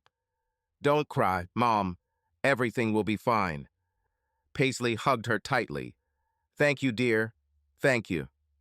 When Lee saw what she had missed, she ran over, jumped onto Paisley's other knee, and the three of them hugged. I woke up. I need to finish mowing the lawn and putting everything away. I'll leave you so you can talk. When I finished, I was exhausted. Our lawn was not big, but steep. I removed all the trash and went inside. The three of them were playing on the mat again with Legos and dolls. Paisley jumped up, ran over, and ran into my arms, sweating. Jake, you did an amazing job. The girls are wonderful. Can I see them again tomorrow? No problem. It's still your home too, Paisley. I will never come between you and the girls. I don't want them to become weapons. Thank you, darling. Maybe we could all go to the zoo or something. Should we ride the cable car like we did before? Sorry, I'd like to, but I have work tomorrow. She pouted sadly. Oh, I see. Are you dating someone? I replied mockingly, no, but I have friends.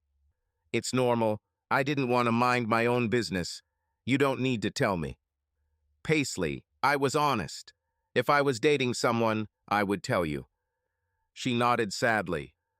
Okay, I get it. You don't want to go. It's okay. The girls interrupted before it got awkward. Can we go to the zoo, Dad? Of course, dear. Mom will pick you up around 10, and you will spend the day together. Lee shouted, Hooray, we're going to the zoo. Can Anna come? Paisley looked at me. Who is Anna? This is my friend, Lee sighed, as if to say, why don't you know? Well, if Anna is coming, can Becca come too? Hannah asked. I saw Paisley sag under pressure. I chimed in, maybe you can just go with your mom, have a fun day, and make some friends next time. They frowned but agreed. Paisley looked at me gratefully before walking away. It was a mix of emotions watching her leave. She looked amazing and still managed to make my heart race. Well, Sunday morning was like a madhouse as the girls ran around trying on the many different outfits Paisley had brought, ate breakfast, and quickly cleaned up before Paisley came to pick them up. Then there was the scramble to pack the equipment into the car for our gig in the junction. Luckily, Daisy and Sabrina came to help. The first set was amazing. The crowd was excited, and we got to experience a couple of new songs I had written. This was their first public performance, and they were received with delight. We had a few drinks during the break and sold a couple of CDs. The atmosphere was fun. Towards the end of the second set, Hannah and Lee ran up and started jumping in front of the stage. They had their faces painted on and wore little fairy costumes. I looked up and saw Paisley leaning on the door of the garden bar. She looked stunned when we finished the performance.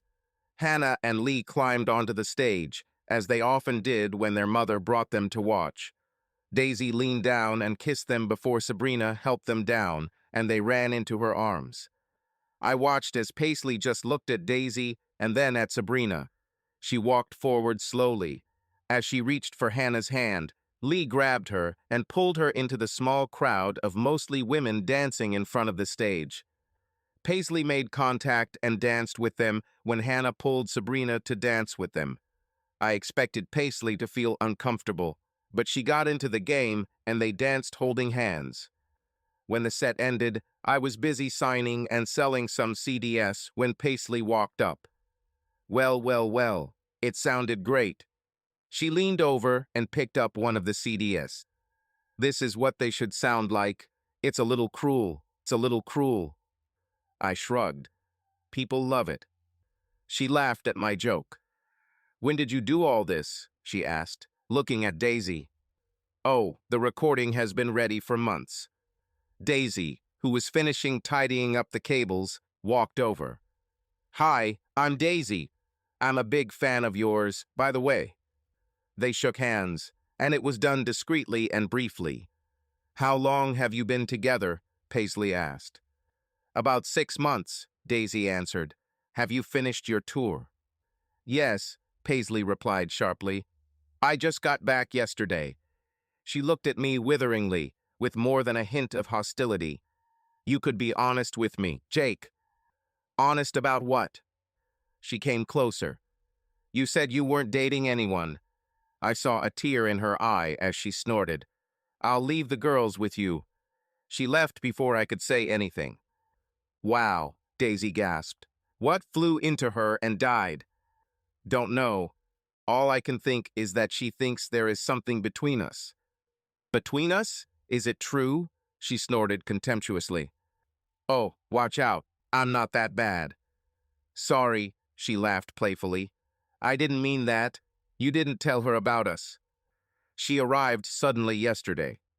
Sabrina brought the girls with ice cream. It wasn't until Monday evening that Paisley arrived. I brought the girls things that I left in my car. Do you want to stay for dinner? I asked. Will Daisy be here? She replied sharply. Daisy and I are just friends, nothing more. She'll be here tomorrow night for rehearsal. Just friends, huh? Damn, Jake, I saw you yesterday. Don't tell me there's nothing between you two. Are you saying you're sleeping with Steve and Jerry?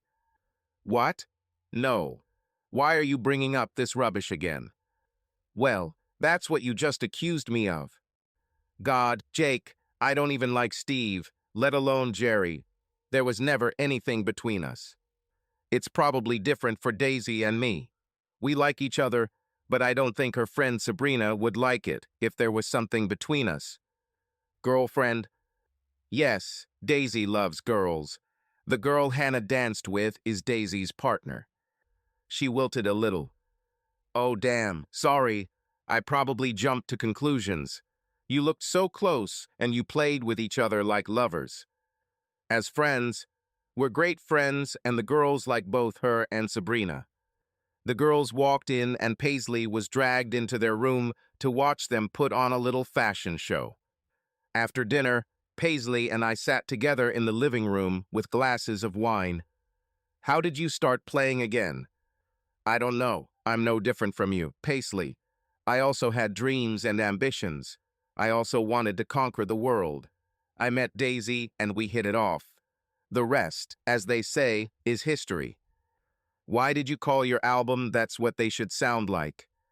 Because, as I told you many times, I didn't like what you did to them. They were never meant to be pop songs. But we both know we have to make them commercial or they won't sell. Who cares? I'd rather have an album that doesn't sell well and maintain my integrity than sell out and have a hit. So you think I've sold out? Yes, in a way. You fell for Steve's tricks. They would still be living on benefits in Kelburn if it weren't for your talent and my songs. She nodded. Yes, they are idiots. Good musicians, but idiots. Sunno, what are they thinking about? Substances and alcohol. You got carried away substances. She shuddered. A trembling ran through her body. A little. Nothing serious, but yes, I tried it. Everyone does it, right? I shrugged. I do not know. Maybe. Are you clean now?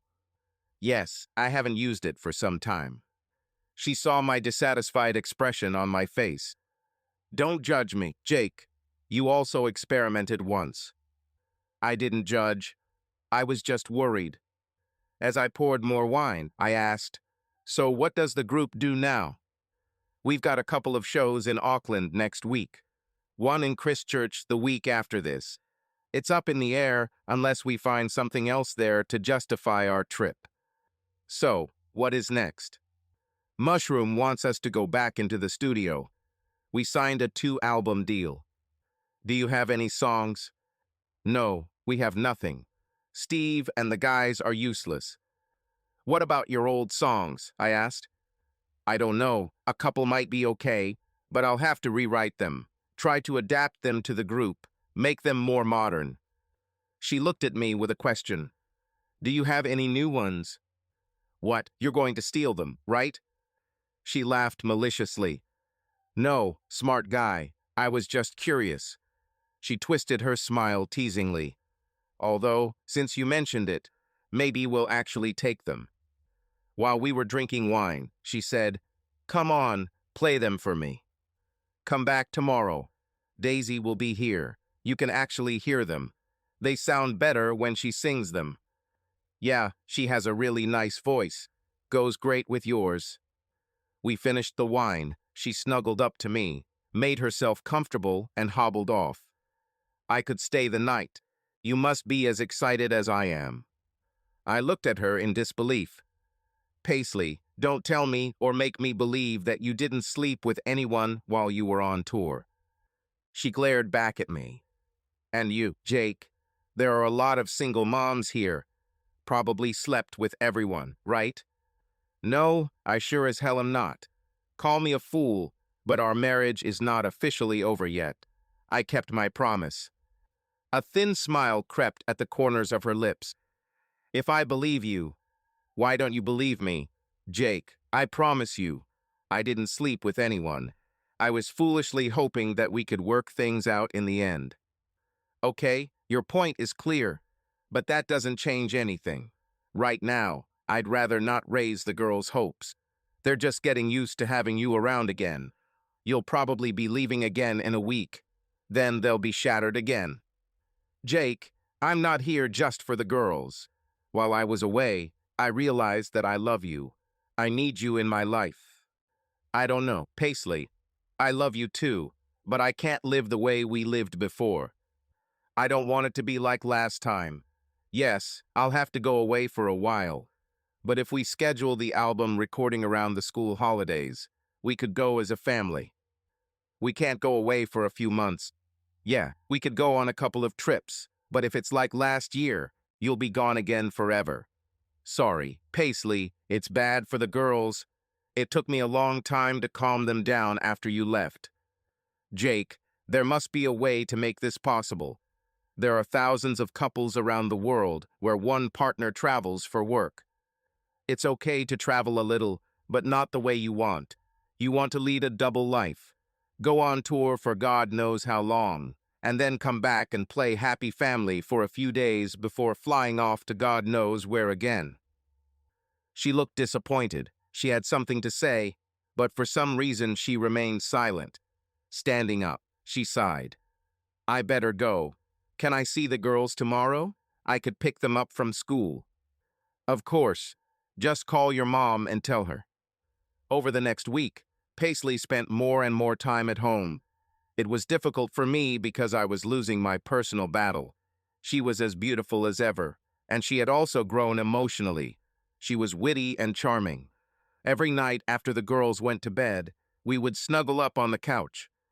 You could say it was difficult for me to keep my distance, especially because she tried so hard to worm her way back into my life. Our conversations changed too. Now we were talking about the future. Jake, I can't continue living with Lily. I need my own house. I've been looking, but God, it's so expensive. I'm not sure I can buy it. She was looking for a reason, and I understood that. Paisley, you could move here. We have a spare bedroom. Maybe that could work. Thank you, but no, I can't do this. I love you. I want to be with you. Living platonically is not an option for me. This was the moment of truth. Paisley, I'm not sure. What if this doesn't work? You're leaving again next week. Darling, I'm only going away for 6 days. I'll be back before you get bored. Her pleading look softened my heart as she added, Jake, what's the worst that can happen? We'll try again, and if it doesn't work, then we'll do as you say and go our separate ways. I couldn't object. I knew this was exactly what I wanted. Our lives have entered a period of absolute bliss. She was right. I was excited, and so was she. Our love was a passionate explosion of desire. When the girls woke up this morning to find Paisley in our bed, they were just as happy as we were. They also wanted the family to be reunited. Another bonus was that Daisy, Sabrina, and Paisley really became close friends. Our jam sessions rehearsals turned into a big sing-along with both Hannah and Lee participating and never being left out. When Paisley heard my new songs, she was delighted. Oh my God, Jake, these might be the best songs you've ever written. Daisy agreed. Yeah, I said the same thing. They're great, huh? Yes, God, dear, they are beautiful. I can imagine how we will perform them. No matter how it is, I answered sharply. They all laughed. Told you so. Paisley laughed, winking at Daisy. Paisley disappeared from a gig in Auckland. The girls' mood changes scared me, but when Paisley returned 3 days later, they soon came to their senses. The fact that she was coming and going every few days for the next couple of weeks didn't help. They were afraid that Paisley would disappear from their lives forever. It was hard not to notice the stress Paisley was feeling. The record label was putting pressure on them to return to the studio. Their problem was that they only had a few old Paisley songs. I saw her sadness. She became silent and withdrawn. I saw her night after night, guitar and notebook in her hands, trying to write something. When she returned from band rehearsals, she was beyond irritable.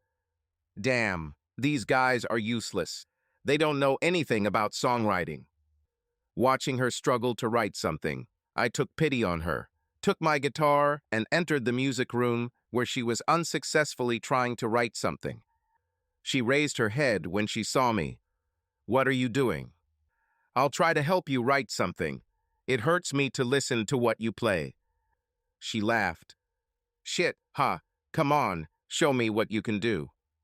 I sat down, tuned my guitar, and said, Okay, show me what you've got. She gave me the first couple of lines she had. I listened to the words, changed a couple in my mind, and as she played, I sang my version. Her face broke into a smile, and she began to sing along. As she sang, she found a few more words, and then I found a couple more lines. The second time we tried it, I let her sing and play. When she played the rhythm, it freed me up to find the melody line on the guitar. Within an hour, we had a new song. I felt a rush of pride when she said, Oh my God, Jake, this is amazing. I don't know how you do it. We worked every night for a week, and by the end of the week, we had 6 songs, something she could offer Mushroom, something that would give them some space. Over the next few weeks, we continued to work. We got out all the old Paisley songs. I even gave away an old song that I could never turn into something I liked. But this was a different mission. We were now writing pop songs rather than folk rock ballads. When Paisley brought them to the group, they were, of course, willing to take whatever they could get. This meant they entered a month-long rehearsal period, turning a group of songs into something the band could sell.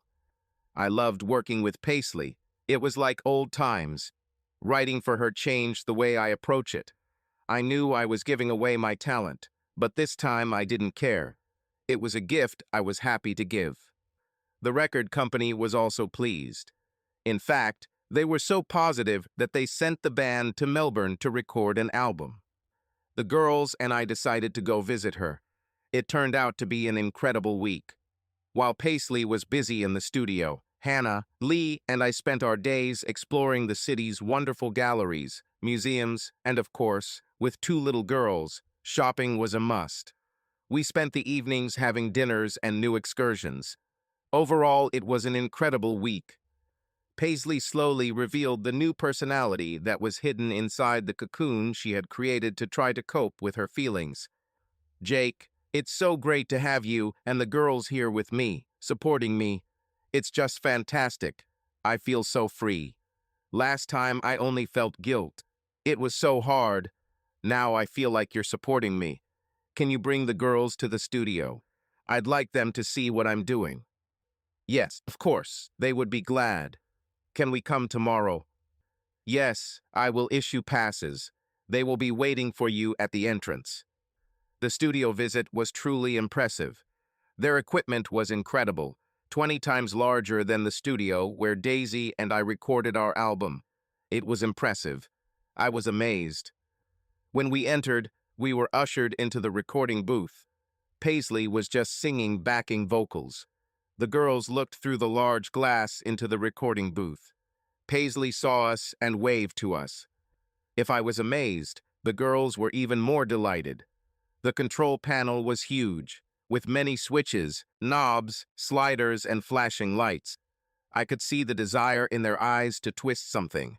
Hell, I felt the same way myself. Afterwards, Paisley came out to us, and we all hugged. Seeing the joy on Paisley's face, I also felt admiration. Even in our worst times, I still felt proud of her performances. I didn't like what they did with my songs, but it didn't detract from her performances. She was a fantastic singer, moreover, a great performer and artist. We returned home and Paisley stayed behind. She still had 3 to 4 weeks of work. This time we stayed in touch. She called every evening and the girls loved it. We video called several times. Paisley showed the girls the new outfits she bought for them. It was so nice not to feel anxious. Moreover, I missed her incredibly. Every night in bed my heart yearned for her, for the smell of her skin, for the feeling of her softness. I missed her incredibly, and I wanted her to come back. When she finally returned, it was a relief. The girls couldn't wait. A lot of it had to do with waiting for the new clothes Paisley had bought for them. But at the core was love, warmth. Paisley brought one surprise with her, tucked under her arm, a new album. She handed it to me. I took it from her outstretched hands, looking a little surprised. Beautiful, I like the cover. Read it inside, in the credits. I opened it and scrolled to the list of songs. At the bottom, in bold letters, was written, all songs written by Jake Mellows. It stunned me. Why did you do that? You wrote them too. No, she said.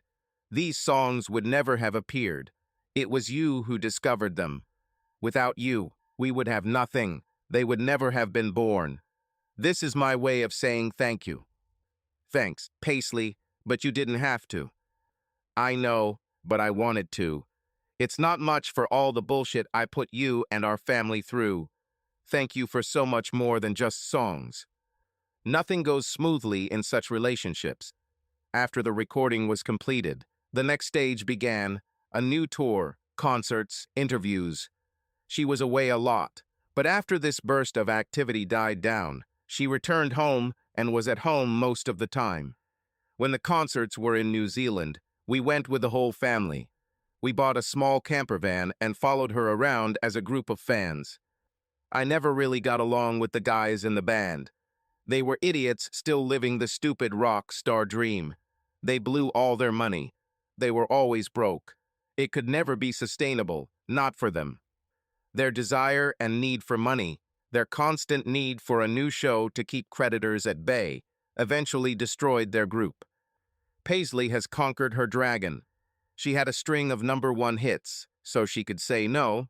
She didn't care. We didn't need money. They did. It was this need that destroyed the group. I came home one evening and found Paisley and the girls grouped together on the sofa. Obviously, she was crying. The girls' faces were also streaked with tears. Damn, what happened? I said, falling into Paisley's arms. The band, we broke up. Why? Lots of reasons. Mainly they wanted to go back to Australia to tour. I said no. I hugged her tightly. I'm sorry. She giggled in a slightly mocking tone. Really? I thought you'd be happy. No, I know how important the group was to you. You know I didn't like the guys, but I understand how important it was to you. I'm really sorry. Thank you, she whispered through her tears. This changed things a bit. She still received offers to perform, but now she needed to perform solo or find another group. Daisy and I also moved forward. We continued to play our little gigs around town, but it started to spread, and we were now getting offers from afar. We evolved, and it grew out of jam sessions and rehearsals in my music room. Paisley loved joining us when we were rehearsing, so that kind of morphed. Paisley's participation also encouraged Sabrina to join. It turned out that she could sing. One evening, as we were preparing for the Sunday session, Daisy suggested, "Paisley, why don't you perform with us? You know all the songs. You add a special touch. Please join us." Paisley looked at me. "Will this be okay?" "Of course, but if we're growing, then I think Sabrina should join the group too." Sabrina looked shocked. "Is it true?" Paisley hugged her. "Certainly." And so we had a small group. Paisley, who had started playing cello, brought that element. Sabrina, who had always loved drums and percussion, brought a small drum kit, a bass drum, a snare drum, and some cymbals. This added another dimension to our performances. Of course, having a famous singer in the group helped a lot. Paisley, being the person she was, obviously wanted more, and it didn't take long before she really became the frontwoman and the rest of us became the support. Our performances became increasingly popular. We regularly had full houses at the Garden Bar, and other establishments began to put us in line for reservations. This allowed us to raise prices. I dreaded the day when Daisy would finish her studies at the Polytechnic Institute. We often talked about how much she looked forward to returning to Gisborne. The day came, and I was excited, but also happy for her. The small group has become such an important part of our lives that it will be sad to see it end. Paisley threw a big party to celebrate Daisy's graduation. There were many friends and children. It was a barbecue and lots of drinks. It was a wonderful day. Later in the evening, when the crowd had cleared, it was just Sabrina, Daisy, Paisley, and me. "So when are you going to come home?" I asked. Daisy shrugged. "I'm not sure I'll come back. Sabrina has a cool job in T-Papa. We have an apartment. And, well, we have a band. I mean, if you don't want to continue, that's fine, but Sab and I like it." "You're not going anywhere," Paisley replied sharply. "Damn, I love the band. This is the most fun I've ever had." Everyone looked at me. "Hey, I didn't want you to leave. I love the band too." The birth of our third child was completely unexpected, but fortunately it was a boy. I'm tired of being in the minority among women. This change changed everything again. Paisley has had to cut back on travel. No more big concerts for a while, but it gave us time together as a family. Subscribe to our channel so that your second chaff doesn't cheat on you, and go ahead and listen to the next story, because this story is nothing compared to the next one. If you're under 18, don't even think about listening to the next one.